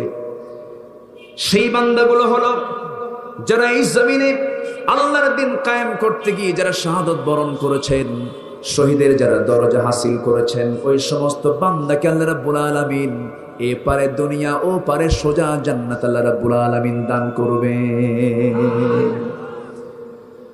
আমার ভাইরা, ইসলাম তেমনি এমনি আসে নাই। বদরে 14 জন সাহাবীর লাশ আমার নবী কবরস্থ করেছেন। এর মধ্যে মুআজ ছিলেন 2 ভাই। এর এক ভাই শাহাদাত বরণ করেছিলেন। কি কঠিন পরীক্ষা তারা দিয়েছিলেন। বদর প্রান্তরে 313 জন সাহাবী যাবেন, 311 জন হয়েছি। ছোট্ট 2টা বাচ্চা, আফরার ছেলেদ্বয় মুআজ। এই ছোট্ট 2টা বাচ্চা এসে বলছে, ইয়া রাসূলুল্লাহি, শুনলাম যুদ্ধের ডাক এসেছে মদিনা থেকে, আপনি নাকি যাচ্ছেন বদরের দিকে। যদি আপনি আমাদেরকে একটু অনুমতি দিয়ে দেন, যদিও ছোট মানুষ, আমরা যুদ্ধে গিয়ে আমরা জিহাদ করে শহীদ হতে চাই। রাসূল বলেন, তোমরা ছোট্ট মানুষ, ফিটনেস নাই, বয়স নাই, তরবারি ধরবে তার শক্তি বাহুবল নাই। ছোট্ট 2টা বাচ্চার মধ্যে বড় ছেলেটা বলতেছে, বড় ভাইটা বলতেছে, ইয়া রাসূলুল্লাহি, ওর চাইতে আমি একটু লম্বা আছি, ওর চাইতে আমার একটু ওজন বেশি, আমি ওর চাইতে গায়ে শক্তিতে বেশি, ওকে যদি আপনি অনুমতিও না দেন, আপনি আমাকে অনুমতি দিয়ে দেন। রাসূল বললেন, তাহলে কি করব বলো? ছোটজন সঙ্গে সঙ্গে বলছে, ইয়া রাসূলুল্লাহি, আমার ভাই ভুল বলতেছে, সে লম্বাই বড় হতে পারে, গায়ের জোরটা আমার বেশি। রাসূল বলেন, তাহলে এখন কি করা যায় তোমরা বলো? এবার দুজন মিলে ছোটজন বলতেছে, হুজুর তাহলে দুজনকে মারামারি লাগায় দেন, দেখি কে পারে। সুবহানাল্লাহ বলবেন না? আমার নবীজি কত মজার মানুষ ছিল। আমার নবীজি বলেন, ঠিক আছে লাগাও। দুজন লেগে গেছে, কুস্তি লেগে বড়জন ছোটজনকে নিচে ফেলে দিয়েছে। নিচে ফেলার সঙ্গে সঙ্গে ছোটজন বড় ভাইয়ের মাথাটা জোর করে নিয়ে কানের মধ্যে মুখ ঢুকায় দিয়েছে। ফিস ফিস করে বলতেছে, ভাইরি একসঙ্গে খেলাধুলা করি, একসঙ্গে খাওয়া দাওয়া করি, একসঙ্গে ঘুমাতে যাই, একসঙ্গে সব কাজ করি, ভাইরে আজকে তুমি আমাকে স্বার্থহীনের মতো, পাষাণের মতো তুমি আমাকে একা ছেড়ে যুদ্ধে যেতে চাও? তুমি তো আমার চাইতে বয়সে বড়, শক্তিতে বড়, তোমার গায়ের শক্তি একটু ছেড়ে দাও, তোমার গায়ের শক্তি একটু ফেলে দিয়া তোমার গায়ের উপর একটা বারের জন্য আমি উঠে প্রমাণ করে বুঝাই দেই, শক্তির দিক থেকে আমি তোমার চাইতে কোনো অংশে কম নই। আমার নবীজি হাসেন আর চোখের কোনা বেয়ে টপ টপ করে পানি পড়ে। আমার নবীজি কাঁদেন, আমার নবীজি কাঁদতেছেন, আল্লাহ আমার এই ছোট্ট দুইটা সাহাবীর গায়ের যদিও শক্তি না থাকে কিন্তু ইমানের শক্তি আছে, শহীদ হতে চায়। আল্লাহ আমি দুজন ছোট্ট বাচ্চাকে বদরের যুদ্ধের আমি অনুমতি দিয়ে দিলাম। দুজনকে রাসূল অনুমতি দিয়ে দিলেন, যদিও ফিটনেস ছিল না, তরবারি ধরার মতো বাহুবল ছিল না, কিন্তু ইমানের জোরের কারণে রাসূল পারমিশন দিয়ে দিলেন। যুদ্ধের ডাক যখন চলে এলো বদর প্রান্তরে, ওই ছোট্ট দুইটা বাচ্চা প্রথম কাতারে, ঠিক মিডিল পয়েন্টে প্রথম কাতারে দাঁড়ায় আছে। একজন সাহাবীকে দুজন মাঝখানে রেখে দিয়ে তারা দাঁড়ায় আছে। দেখেন ছোট্ট মানুষ, শেষ কাতার না প্রথম কাতার? বলেন শেষ কাতার না প্রথম কাতার? আর আমার দেশে এমনও লোক আছে, কোনো পরীক্ষা দিতে গেলে, কোনো সংগ্রামে ঝাঁপিয়ে পড়তে গেলে, মিছিল মিটিং করতে গেলে দেখবেন নেতা সবার পিছনে আগে মারামারি হয়ে যায়, ঠিক কিনা বলেন? এরকম আছে না নাই? কিন্তু ছোট্ট দুইটা বাচ্চা দেখেন প্রথম কাতারে হাজির হয়ে গেছে। প্রথম কাতারে হাজির হয়ে বলছে, একজন সাহাবীকে ডাক দিয়ে বলছে, ও সাহাবী একটা কথা বলবো। কি কথা চাচা? সেই কথাটা হলো, আমরা সবার সঙ্গে আমরা আজকে যুদ্ধ করতে আসি নাই, সবাইকে আমরা মারবো না, সবাইকে আমরা তরবারি চালাবো না, আমাদের একটা টার্গেট আছে। কি টার্গেট তোমরা বলো? আচ্ছা ও চাচা, ও সাহাবী, আমরা শুনেছি আবু জেহেল নাকি রাসূলকে খুব কষ্ট দিত, আবু জেহেল নাকি রাসূলকে হত্যার জন্য সে সিদ্ধান্ত পর্যন্ত নিয়েছিল। সে আবু জেহেলটা কই, আমাদের কি একটু দেখায় দাও। সাহাবী হতভম্ব হয়ে বলছে, মানুষ ছোট কিন্তু টার্গেটটা কত বড়। এবার বলছে, আবু জেহেল দিয়ে তোমার কি করবা? ছোট্ট দুইটা বাচ্চা বলতেছে, কারণ আমরা কারো বিরুদ্ধে লড়াই করতে আসি নাই, আমরা লড়াই করতে এসেছি আবু জেহেলের বিরুদ্ধে। আবু জেহেলকে আমরা হত্যা করব, কারণ আমার রাসূলকে সবচাইতে বেশি কষ্ট দিয়েছে যে আমাদের সবচেয়ে বড় শত্রু সে। যারাকুন আল্লাহু আকবার। এই কথা শোনার সঙ্গে সঙ্গে সাহাবী নখটা উঁচু করে বলছেন, ওই যে ঘোড়ার পিঠে বসে আছে, চতুর্দিকে সেনাবাহিনী তাকে পাহারা দিচ্ছে, ওটা হলো কাফেরদের, কুরাইশদের লিডার। কিন্তু ও ছোট্ট দুইটা বাচ্চা যেতে খুব সাবধান, তাকে মারা কিন্তু সহজ নয়। শুধু চেনায় দিতে দেরি হলো, বাস পাখির মতো উড়ন্ত হয়ে সিংহের মতো গর্জন দিয়া ছোট্ট দুইটা বাচ্চা দৌড়ে দৌড়ে তাদের মধ্যে ঢুকে গেছে। তারা টের পায় না এটা কোন গ্রুপের মানুষ, ঢুকে গেছে, মিশে গেছে তাদের মাঝে।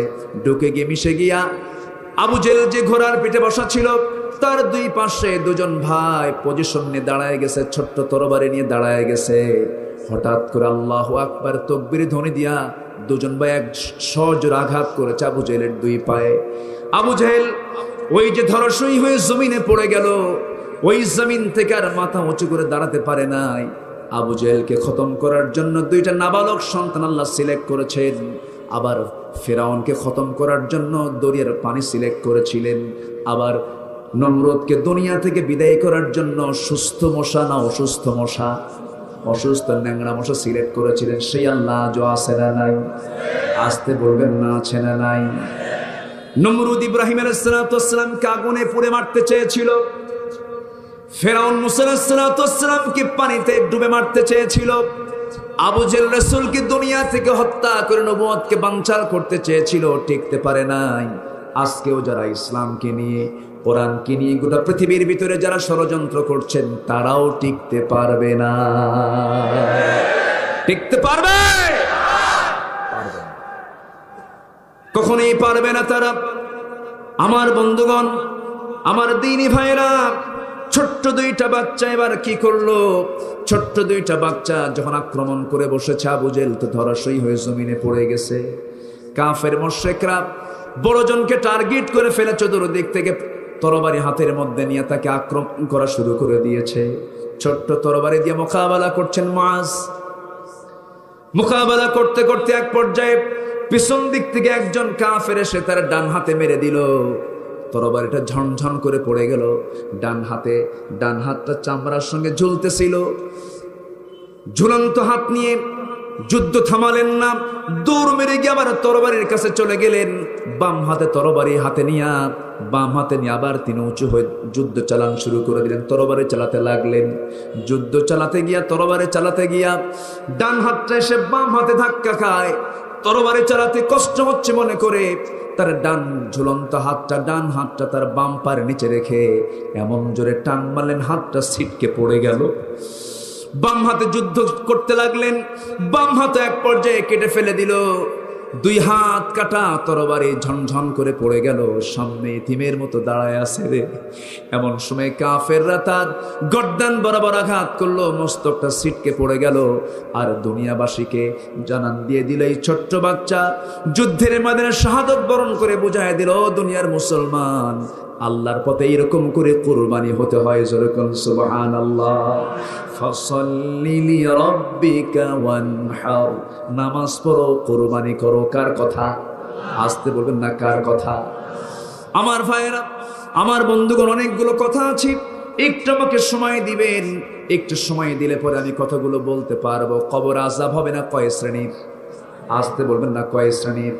এর মধ্যে এক নম্বরের শ্রেণী আমি বলেছি, ইসলামী রাষ্ট্র যারা পাহারা দেয়, যারা সীমান্ত প্রহরায় থাকে, তাদের চোখ কখনো জাহান্নামে যাবে না। এরপরে নাম্বার 2 হলো যারা শহীদ, তাদের মর্যাদা সবচেয়ে কম না বেশি? জান্নাতের রাজপথ হলো শাহাদাত।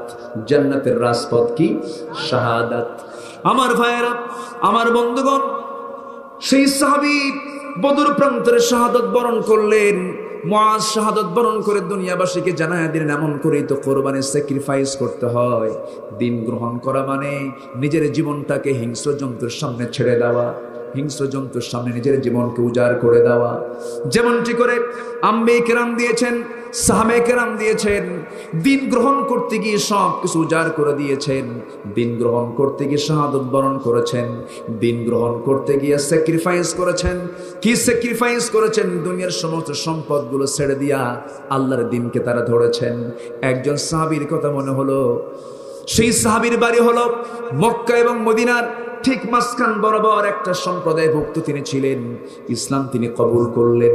ইসলাম কবুল করার সংবাদ যখন আপন চাচার কানে চলে গেছে, বাপ নাই, বাপ জন্মের আগেই দুনিয়া থেকে বিদায় নিয়েছেন। এমন সময় ইসলাম যখন কবুল করেছেন, চাচা জানতে পেরে চাচা বলতেছে, ভাতিজা শুনলাম তুমি নাকি ইসলাম কবুল করেছো। সঙ্গে সঙ্গে সেই ভাতিজা, সেই সাহাবী বলতেছে, চাচা আপনি আমাকে এমন করে অনুমান করে প্রশ্ন করেন কেন? আকাশে সূর্যোদয় যেমন সত্য, আমার দিন গ্রহণ করা তেমনই সত্য। বুকে কোনো ভয় আছে নাকি? আসতে বলবেন না, বুকে কোনো ভয় আছে নাকি? বুকে কোনো ভয় নাই। নির্ভীক সৈনিকের মতো জবাব দিয়ে দিলেন। জবাব দেওয়ার সঙ্গে সঙ্গেই তেলে বেগুনে খেপে ওঠে। চাচা বলতেছে, ও আমার ভাতিজা, তুই কি জানিস এটার ফলাফল কি হতে পারে? এটার ফলাফল কি হতে পারে চাচা, আপনি বলেন। এবার বলতেছে, সমস্ত সম্পত্তি আমি জোর করে তোর কাছ থেকে ছিনায় নেব। এবার ওই সাহাবী বলছেন, চাচা ছিনায় নেওয়ার দরকার নাই, আমি আপনাকে এমনি সমস্ত সম্পত্তি দান করে দিলাম। একটু জোরে বলি সুবহানাল্লাহ, আর একটু জোরে বলি সুবহানাল্লাহ। এই কথা শোনার সঙ্গে সঙ্গে চাচারও খেপে গেল।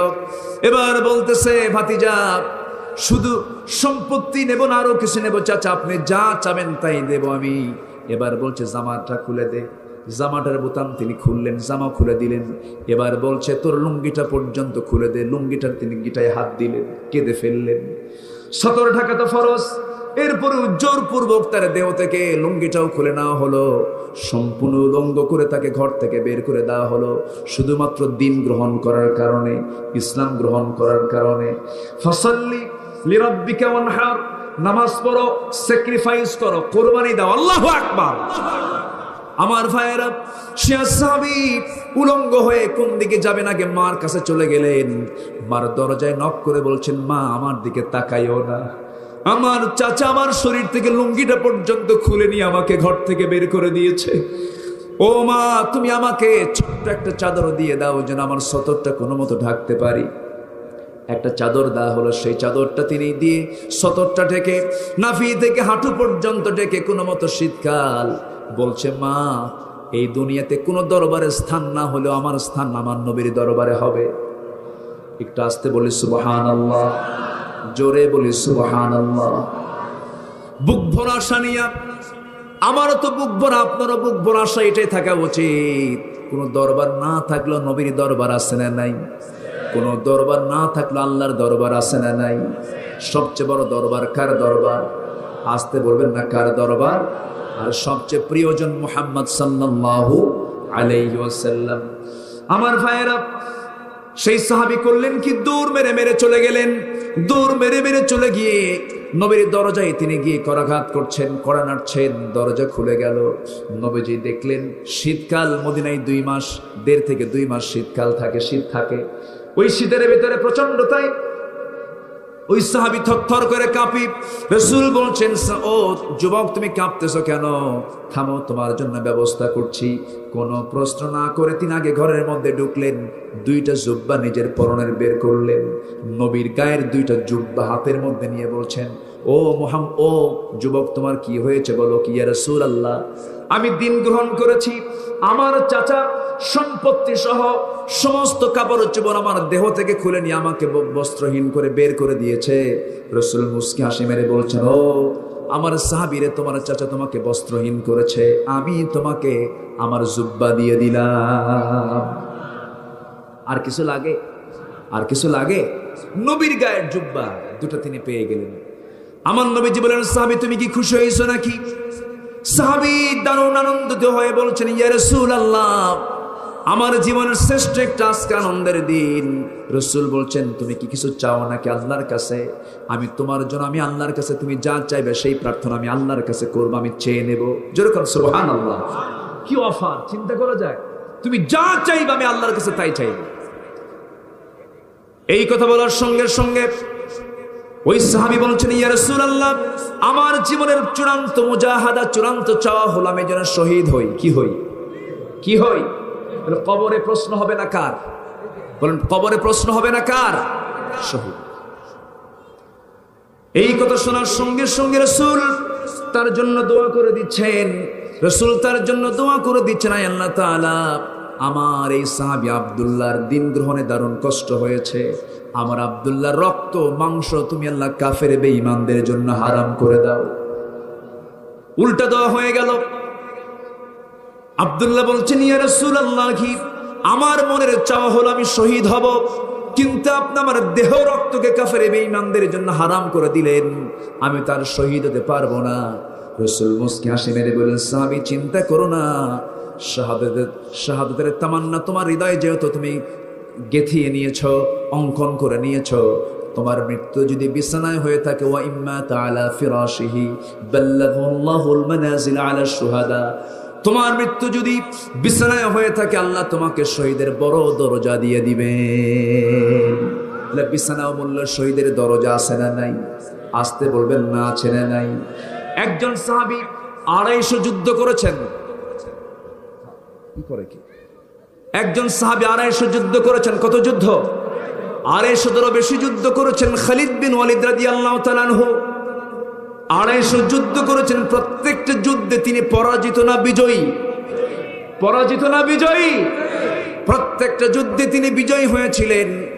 এতগুলো যুদ্ধ হওয়ার পরও তিনি মৃত্যুবরণ করেছেন যুদ্ধের ময়দানে না বাড়িতে?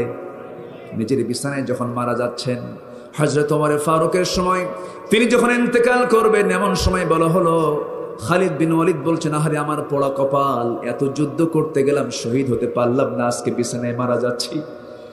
সাইয়েদনা ওমর ফারুক বলছেন, খালিদ বিন ওয়ালিদ তুমি এমন করে আফসোস করো কেন?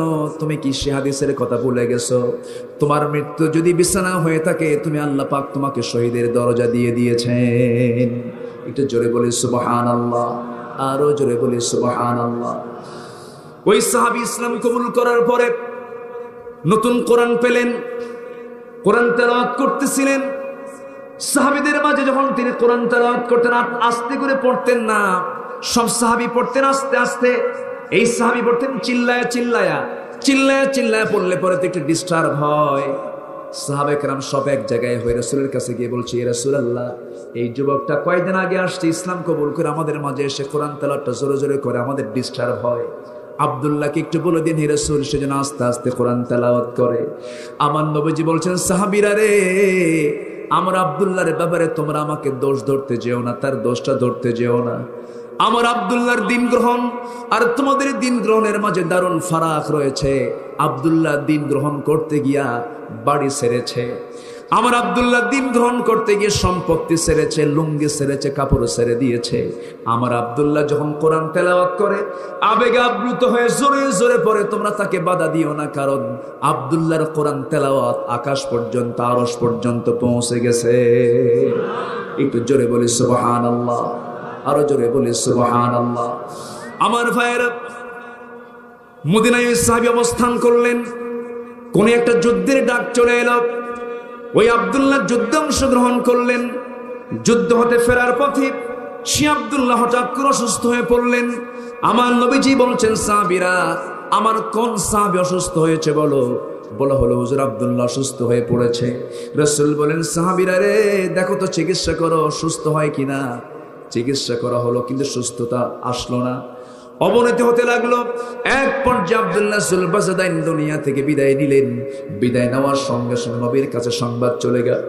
নবীজি বলছেন, সাহাবীরা, আমার আব্দুল্লাহর কাফন দাফনের বন্দোবস্ত করো, জানাজার আয়োজন করো। জানাজার দায়িত্ব আমি কাউকে দেব না, আমি রাসূল নিজে জানাজা পড়াবো। আর আব্দুল্লাহর কবর কোথায় খনন করেছো তোমরা ঠিকঠাক করে নাও। আমার নবীজি জানাজা পড়ায়া দিলেন। জানাজা পড়ানোর পরে বলছেন, সাহাবীরা রে, আমার আব্দুল্লাহর তোমরা কবর কোথায় খনন করেছো? হুজুর, ওই যদি পাহাড়ের চিপায় আমরা কবরটা খনন করেছি। ও সাহাবীরা, আমার আব্দুল্লাহর কবরে কেউ নামবে না, আমাকে কবরের কাছে নিয়ে চলে যাও। আমি আব্দুল্লাহর কবরে কাউকে নামতে দেব না, আমি রাসূল নিজে নামবো। নিজে নেমে আমার আব্দুল্লাহকে আমার হাতে তুলে নিয়ে কবরে আমি রাসূল নিজে সমাহিত করে দেব। আমার নবী যে এই কথা বলার সঙ্গে সঙ্গে কবরের কাছে চলে গেলেন। লাশটা কবরে নামানোর জন্য রাসূল কবরের ভিতরে নামলেন। নামার সঙ্গে সঙ্গে বলছেন, আমার আবু বকর, আমার ডানে নামো, আমার ওমর আমার বামে নামো। এই পৃথিবীতে শ্রেষ্ঠ মানুষ মুহাম্মদ সাল্লাল্লাহু আলাইহি ওয়াসাল্লাম। নাম্বার 2 হচ্ছেন আবু বকর সিদ্দিক রাদিয়াল্লাহু তাআলা আনহু। নাম্বার 3 হচ্ছেন হযরতে ওমর রাদিয়াল্লাহু তাআলা আনহু। এই তিনজন সেরা সেরা তিনজন মানুষ নবীর কবরে নামলেন। লাশটা নেওয়ার জন্য হাত দুইটা রাসূল আগায়া দিলেন। আব্দুল্লাহর লাশ নবীর হাতে যখন দেওয়া হলো, রাসূল বলছেন, আবু বকর মাথাটা ধরো, ওমর পাটা ধরো। এই তিনজন মিলে কবরে শোয়া দিলেন। বুকের উপরে হাতটা রেখে নবীজি কাঁদতেছেন, চোখের পানিগুলো দিয়ে দাড়ি মোবারক ভিজে ভিজে যাচ্ছিল। আমার নবীজি কান্দেন আর বলেন, ও আকাশের মালিক, আব্দুল্লাহর ইতিহাস তুমি আল্লাহ ভালো করে জানো। আমার আব্দুল্লাহ আজকে কবরে সমাহিত হলো। এই আব্দুল্লাহর এই মুহূর্ত পর্যন্ত, আজ পর্যন্ত আমি আব্দুল্লাহর উপরে সন্তুষ্ট আছি, তুমি আল্লাহ সন্তুষ্ট হয়ে যাও। এই কথা বলার সঙ্গে সঙ্গে একজন সাহাবী পাশে থেকে দাঁড়ায়া দাঁড়ায়া কান্দে আর বলে, আল্লাহ। সেই সাহাবী ছোটখাটো কোনো সাহাবী নন। সাদ ইবনে আবি ওয়াক্কাস বলছেন, ও আকাশের মালিক আল্লাহ, ওই কবরের বাসিন্দার ভাগ্যটা কত ভালো। আজকে আমি পোড়া কপাল, ওই লাশটা যদি আব্দুল্লাহর না হয়ে আমি সাদ ইবনে আবি ওয়াক্কাসের হতো, আমার জীবনটা ধন্য হতো। কারণ কবরে নেমেছেন জগতের শ্রেষ্ঠ মানুষ মুহাম্মদ সাল্লাল্লাহু আলাইহি ওয়াসাল্লাম। শহীদের মর্যাদা কে দিয়েছেন? আসতে বলবেন না, কে দিয়েছেন? আল্লাহ দিয়েছেন। আমার ভাইয়েরা, কথা তো অনেক আছে, বলবো নাকি? হ্যাঁ, এখন আপত্তি নেই আপনাদের? কি করব বলেন? আলোচনা চলুক, আলোচনা চলুক, হুজুর মরুক। হুজুরও বাচক, তাই না? বলি আলহামদুলিল্লাহ, আরো জোরে বলি আলহামদুলিল্লাহ। ক্লান্ত হননি তো আপনারা? আমি আছি, আমি আরো কিছুক্ষণ আছি, থাকবো ইনশাআল্লাহ। জোরে বলি ইনশাআল্লাহ। কবরের আযাব হবে না কয়জনের? কয় শ্রেণীর? কয়টা হলো বলেন? কয়টা হলো? দুইটা। আরো আছে কয়টা? তিনটা। আমরা একটা একটা করে শুনে যাব। জোরে বলি ইনশাআল্লাহ। কেউ যাবেন না, একটু বসুন, একটু বসুন, আর কিছু সময়। কোন সূরা থেকে কথা হচ্ছে বলেন তো? সূরা কাউসারের কয়টা হুকুম বলেন? কয়টা হুকুম? দুইটা। ফাসাল্লি লিরাব্বিকা, নামাজ পড়ো। কার জন্য? আসতে বলবেন না, কার জন্য? আমরা কি সবাই নামাজ পড়ি? কয় ওয়াক্ত নামাজ? আসতে বলবেন না, কয় ওয়াক্ত নামাজ? আজকের থেকে 5 ওয়াক্ত নামাজ আর কেউ ছেড়ে দেব না, এমন সিদ্ধান্ত কি নেওয়া যায়? জোরে বলি ইয়া আল্লাহ। একটু হাত উঁচু করেন, কারা কারা পড়তে চান নামাজ? বলি ইয়া আল্লাহ, ইয়া রহমান, ইয়া রহিম। আমাদেরকে 5 ওয়াক্ত সালাত আদায় করার তৌফিক তুমি আল্লাহ দিয়ে দাও। জোরে বলি আমিন, আরো জোরে আমিন, আরো জোরে আমিন। আচ্ছা, যদি কেউ রক্ত ঝরায় দেহ থেকে, আন্দোলন করে, কিন্তু ঈমান নাই, সে রক্ত ঝরানোর কোনো মূল্য আল্লাহর কাছে আছে? অন্য ধর্মের কোন লোক কি শহীদ হতে পারে? শহীদ হতে হলে তার মধ্যে 1 নম্বর শর্ত হলো ইসলাম থাকতে হবে। কি থাকতে হবে? ইসলাম থাকতে হবে। ঈমান আনা সহজ, ঈমানের উপরে টিকে থাকাটা কঠিন। সম্মানিত ভাইয়েরা, ছোট্ট একটা ইতিহাস আমার মনে পড়লো। দেখেন, ছোট্ট বাচ্চা ওই ঈমানটাকে কিভাবে লালন করেছিল। সূরাতুল বুরুজের ভিতরে আল্লাহ রাব্বুল আলামিন এই ইতিহাসটা সুন্দর করে তুলে ধরেছেন। ছোট্ট একটা বাচ্চা, আব্দুল্লাহ বিন তামির, ছোট্ট একটা শিশু, বনি ইসরাইলের। এই শিশুটা, তাকে সেই সময়ের একজন বাদশা জোনাওয়াজ তাকে জাদু শিক্ষার জন্য তাকে পাঠায় দেয়। সে জাদু না শেখে, সে চলে যায় ইসলাম বোঝার জন্য। আলহামদুলিল্লাহ, সে ইসলাম বুঝে ইসলাম কবুল করে ফেলে। ইসলাম কবুল করার ফলে সে এত বড় আল্লাহওয়ালা হয়ে গেল, সে যা বলে আল্লাহর দরবারে তাই মঞ্জুর হয়ে যায়। চতুর্দিকে যখন ছড়িয়ে পড়লো কথাগুলো, সঙ্গে সঙ্গে বাদশা তাকে ডাক দিয়ে বলল, এই ছেলে, তোমাকে মেধাবী মনে করে তোমাকে শেখাতে চাইলাম জাদুবিদ্যা, আর তুমি কি জানি কি গ্রহণ করেছো? তুমি কি সত্যি ইসলাম কবুল করেছো? হ্যাঁ, আমি সত্যি আল্লাহর দিন গ্রহণ করেছি, কারণ দিন হচ্ছে মহাসত্য, দিনের বাইরে যা কিছু সব মহামিথ্যা, এগুলো আমি বিশ্বাস করি, জাদুটা তো আমি বিশ্বাস করি না। এই কথা শোনার সঙ্গে সঙ্গে বলা হলো, তোমার মূল অভিভাবকটাকে, তুমি কার কাছ থেকে দিনটা পেয়েছো? কমক জায়গায় একজন বড় আল্লাহওয়ালা লোক আছে, তাকে ধরে আনা হলো, তাকে শহীদ করে দেওয়া হলো। শহীদ করে দেওয়ার পর এবার ছোট্ট ছেলেকে বলা হলো, তুমি দিনটা ছেড়ে দাও। সে বলল, আমি কেন দিন ছাড়বো? শহীদ হয়ে যাব, কিন্তু আল্লাহর দিন কখনো ছাড়তে পারবো।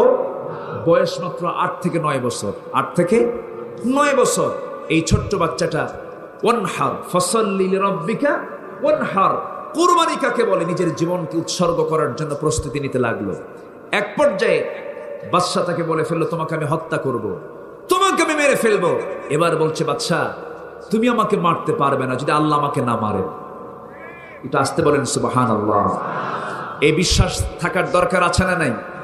এই বিশ্বাস থাকার দরকার আছে না নাই? বাদশা খেপে গিয়ে রেগে গিয়ে করলো কি, সৈন্যবাহিনী পাঠায় দিয়ে তাকে নিয়ে চলে গেল একটা পাহাড়ের চূড়ায়।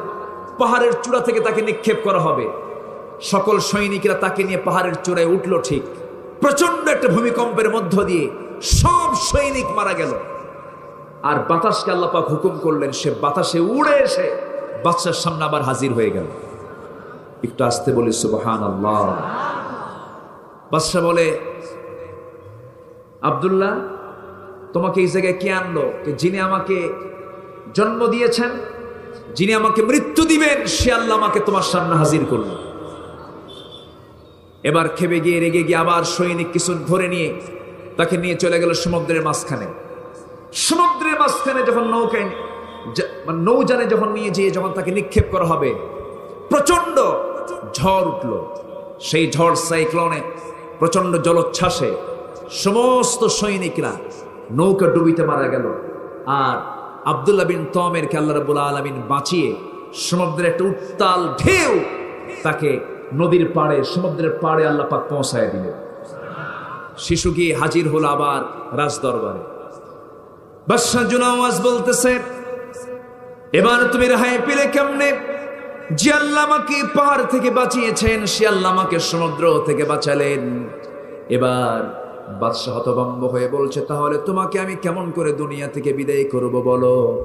এবার ওই ছোট্ট বাচ্চা বলতেছে, ও রাজা, ও বাদশা, তুমি আমাকে মারতে পারবে, শর্ত হলো সমস্ত শহরের সমস্ত লোকগুলোকে এই জায়গায় হাজির করো, আমার সামনে হাজির করো। হাজির করার পরে আমাকে যখন মারতে যাবে সেই সময় বলবে বিসমিল্লাহি রব্বিল গোলাম, আল্লাহর নামে এই বাচ্চার গোলামের নামে এই বান্দাকে আমি দুনিয়া থেকে বিদায় করছি। আল্লাহর নামে তুমি যদি আমাকে জবাহ করতে পারো, আমি শহীদ হয়ে যাব, আমাকে তুমি মারতে পারবে। বাদশা বুঝতে পারেন এমনটার প্রতিফল কি হতে পারে। যখন শহরের সমস্ত লোকগুলোকে ডাক দিয়ে যখন সবার সামনে যখন বিসমিল্লাহি বলে তখন তাকে জবাহ করতে লাগলো, শহরের সমস্ত লোকেরা বলল, যে ছোট্ট বাচ্চা আল্লাহর নামে দুনিয়া থেকে বিদায় নিল, সেই বাচ্চার যে আল্লাহর প্রতি বিশ্বাস, সেই বিশ্বাস আমরা শহরের সমস্ত লোক আনলাম, আমরা সবাই বললাম লা ইলাহা ইল্লাল্লাহ, লা ইলাহা ইল্লাল্লাহ। সবাই বলেন লা ইলাহা ইল্লাল্লাহ, লা ইলাহা ইল্লাল্লাহ মুহাম্মাদুর রাসূলুল্লাহ। বাচ্চা শহীদ হয়ে গেল, বাচ্চা কোরবানি হয়ে গেল। ওই শিশু বান্দা দুনিয়া থেকে যখন বিদায় নিল, শহরের সমস্ত লোক যখন ইসলাম কবুল করেছে, কুতিলা আসহাবুল উখদুদ আন-নারি যাতিল ওয়াকুদ ইদহুম আলাইহা কুউদ ওয়া হুম আলা মা ইয়াফআলুনা বিল মুমিনিনা শুহুদ ওয়া মা নাকামু মিনহুম ইল্লা আন ইউমিনু বিল্লাহিল আজিজিল হামিদ। সেই সময় করা হলো কি, শহরে বিভিন্ন জায়গায় নরকুণ্ডলী সাজানো হলো, আগুন প্রস্তুত করা হলো। আগুন প্রস্তুত করে শহরের সমস্ত ইমানদারদেরকে ওই গর্তের ভিতরে আগুনের মধ্যে নিক্ষেপ করা হতেছে। তবুও তারা বলতেছে, আগুনে আমরা নিক্ষিপ্ত হব, কিন্তু আল্লাহর পথ থেকে, আল্লাহর বিশ্বাস থেকে, ইমান থেকে আমরা এক চুল পরিমাণ নড়ব না। জোরে করেন সুবহানাল্লাহ। আমার ভাইরা, ইমান এনেছি, আমরা ইমানটাকে টিকে রাখবো। জোরে বলি ইনশাআল্লাহ, আর জোরে বলি ইনশাআল্লাহ। আল্লাহ তুমি কবুল করো, আল্লাহ তুমি কবুল করো। সবার বাড়িতে মা বোন আছে না নেই? মাহফিলে কি মা বোন এসেছেন? মা বোন এসেছেন? মা বোনরা কি মাহফিলে যায়? মাহফিল আসে? মাহফিলে আসে? মার্কেটে যায় না? যায় না? দাদি যায় না কিন্তু ভাবি, দাদি যায় না কিন্তু ভাবি যায়। ভাবি গেলে তার সঙ্গে ভাইয়ের যাওয়ার দরকার আছে না নাই? কিন্তু ভাবি একা চলে যায়। ভাবি কি করে? একা চলে যায় ঢং ঢং করে। এটা কি ইসলাম অনুমোদন করে? এটা কি ইসলাম এলাও করে? যদি কেউ বের হয়ও, মেয়েদের জন্য বোরকা দেওয়া, বোরকা পড়া, এটা আল্লাহর পক্ষ থেকে সুন্নত, নফল ইবাদত না ফরজ ইবাদত? এই ফরজ বাধ্যতামূলক কে করেছেন? আল্লাহ করেছেন। কিন্তু সেই পর্দা, সেই বোরখা আমার দেশে কি সামাজিকভাবে স্বীকৃতি আছে? সবার জন্য কি জরুরি করা হয়েছে? এটা অপশনাল, কেউ পড়লো কেউ পড়লো না, কোনো বাধ্যবাধকতা নেই। কিন্তু সমাজে যতক্ষণ পর্যন্ত বোরকা, সমাজে যতক্ষণ পর্যন্ত পর্দাকে বাধ্যতামূলক না করা হবে, সমাজ থেকে জেনা, ব্যভিচার কখনো বন্ধ হবে না, হবে না, হবে না। ঠিক কি না? অতএব আমরা তো বেহায়াপনার বিরুদ্ধে কথা বলতে, বেহায়াপনার পক্ষে কথা বলতে পারবো না। আমি মনে করি আজকের প্রেজেন্ট সমাজের জন্য সবচেয়ে বড় জিহাদ হলো বেহায়াপনা, পর্দাহীনতার বিরুদ্ধে জিহাদ ঘোষণা করা। ঠিক কি না? আর এইদিকে যুবকদের জীবনকে বাঁচানোর জন্য মাদকের বিরুদ্ধে কথা বলা। আজকে মাদক দ্রব্য যুবকদের জীবনকে শেষ করে দিচ্ছে। আর মেয়েদেরকে দিয়ে সমাজ নষ্ট করার জন্য মেয়েদেরকে উলঙ্গ করে, মুসলিম পরিবারের মেয়েদেরকে উলঙ্গ করে রাস্তায় বের করে দেওয়া হয়েছে। আমার বোনকে পাহারা দেওয়ার দায়িত্ব আমার আছে না নাই? আমার বউকে পাহারা দেওয়ার দায়িত্ব আমার আছে না নাই? খেয়াল করার দায়িত্ব আছে না নাই? একজন নারী 4জন পুরুষকে জাহান্নামে নিয়ে যাবে। কয়জন? 4 জন পুরুষকে জাহান্নামে নিয়ে যাবে। এর মধ্যে অন্যতম কারণ হলো পর্দাহীনতা। অতএব আমার স্ত্রী, পরিবার, পরিজন এদের প্রতি আমরা খেয়াল করব। জোরে বলি ইনশাআল্লাহ। অনেক রাত হয়েছে, আমি আর সময়গুলোকে বাড়াতে চাই না। অনেক কষ্ট দিয়েছে, আপনাদের কষ্ট পেয়েছেন মনে হয়। কিছু লোক যাবে, কিছু লোক তো মাহফিল থেকে যাবে, অসুবিধা থাকে, অনেক দূর থেকে এসেছে। আজকের মাহফিল এসেছেন সে উল্লাপাড়া থেকে, শহর থেকে, বেলকুচি থেকে, গাজীপুর থেকে, রংপুর থেকে যারা আসছে, এরপরে বিভিন্ন জায়গা থেকে আজকের মাহফিল অনেকে কষ্ট করে এসেছেন। যত বড় মাহফিল হয় তত দ্রুত শেষ করতে হয়, মেহমানকে আগে ভাগে উঠায় দিতে হয়। আমাকে 9টার দিকে উঠায় দিলে আরো ভালো হতো, একটা যৌবন টাইমে কথা বলা যেত। তো যাই হোক, যতটুকু কথা বলেছি, কষ্ট পেয়েছেন নাকি আপনারা? নাকি আরো আলোচনা চালাবো? শ্বাসে কাম। এই সিরাজগঞ্জের মানুষ এইরকম। আল্লাহ তুমি সবার এই অংশগ্রহণকে কবুল করো। জোরে বলি আমিন। আমি দেখতে পেয়েছি কিছু লোক গেছেন, কত পার্সেন্ট হবে এটা হয়তো বা মানে সর্বোচ্চ 3 থেকে 4% লোক গেছেন। সমস্যা নাই, আমরা তাদের জন্য দোয়া করি, আল্লাহ তুমি তাদের যাওয়াকে নিরাপদ করে দাও। জোরে বলি আমিন। বাকি যে কজন আছে আমরা কেউ যাব না, আমরা শেষ পর্যন্ত থাকবো। 5টা আমল যার মধ্যে থাকবে, 5টা শ্রেণীকে আল্লাহ পাক কবরের আযাব দিবেন না। 1 নম্বর শ্রেণী হলো ইসলামী রাষ্ট্রের পাহারাদার, নাম্বার 2 হলো শহীদ, নাম্বার 3 হলো যে ব্যক্তি প্রতিদিন সূরা মুলক পড়বে, কবরে কোনো প্রশ্ন করা হবে না। একটু আস্তে বলি সুবহানাল্লাহ, জোরে বলি সুবহানাল্লাহ। কোন সূরা বলেন? সূরাতুল মুলক আমরা পড়বো, জোরে বলি ইনশাআল্লাহ। তবে নামাজ না পড়লেও চলবে। হ্যাঁ, এরকম কিছু আছে নাকি আবার? আচ্ছা, সূরা মুলকটা আমরা নিয়মিত পড়বো। নিয়মিত না অনিয়মিত? নিয়মিত। নাম্বার 4 হলো যে বান্দার মৃত্যু হবে জুমার দিন অথবা জুমার রাতে, অর্থাৎ জুমার দিন অথবা জুমার রাত, অর্থাৎ বৃহস্পতিবার দিবাগত রাত্রি থেকে জুমার দিন সন্ধ্যা পর্যন্ত যার মৃত্যু হবে, আল্লাহ কবরে তাকে কোনো প্রশ্ন করবেন না। জোরে বলি সুবহানাল্লাহ। যদি মুনাফিক মরে, যদি মুনাফিক মরে, তাহলে কি ওই দিনের কোনো মূল্য আছে? ওই দিনের কোনো মূল্য আছে? যদি কোনো মুশরিক মরে, কোনো মূল্য? কম্পালসারি থাকতে হবে। 10 সাবজেক্টে আপনি 9 সাবজেক্ট ভালো করেছেন, একটা পাস করেন নাই। একটা পাস না করার কারণে 9 সাবজেক্টের কোনো মূল্য আছে? সব ফেল। আবার 10 সাবজেক্টে ফেল করে আপনি অতিরিক্ত সাবজেক্টে 99 এর মধ্যে 100 এর মধ্যে 99 পেয়েছেন, তাও কি লাভ আছে? তাও লাভ নেই। কম্পালসারি যেগুলো সব থাকতে হবে, তাহলে জুমার দিনের বরকতটা আমরা পেয়ে যাব। জোরে বলে ইনশাআল্লাহ। নাম্বার 5 হলো যে পেটের পীড়ায় মারা যায়। পেটের যে পীড়া হয়, পেটের যে ব্যথা হয়, এই পেটের পীড়ায় যদি কেউ মারা যায় এবং ধৈর্যশীলতার পরিচয় দেয়, আল্লাহ থেকে কবরে কোনো প্রশ্ন এবং কবরের সমস্ত আযাব ফিতনা থেকে আল্লাহ পাক তাকে বাঁচাবেন। জোরে বলে সুবহানাল্লাহ।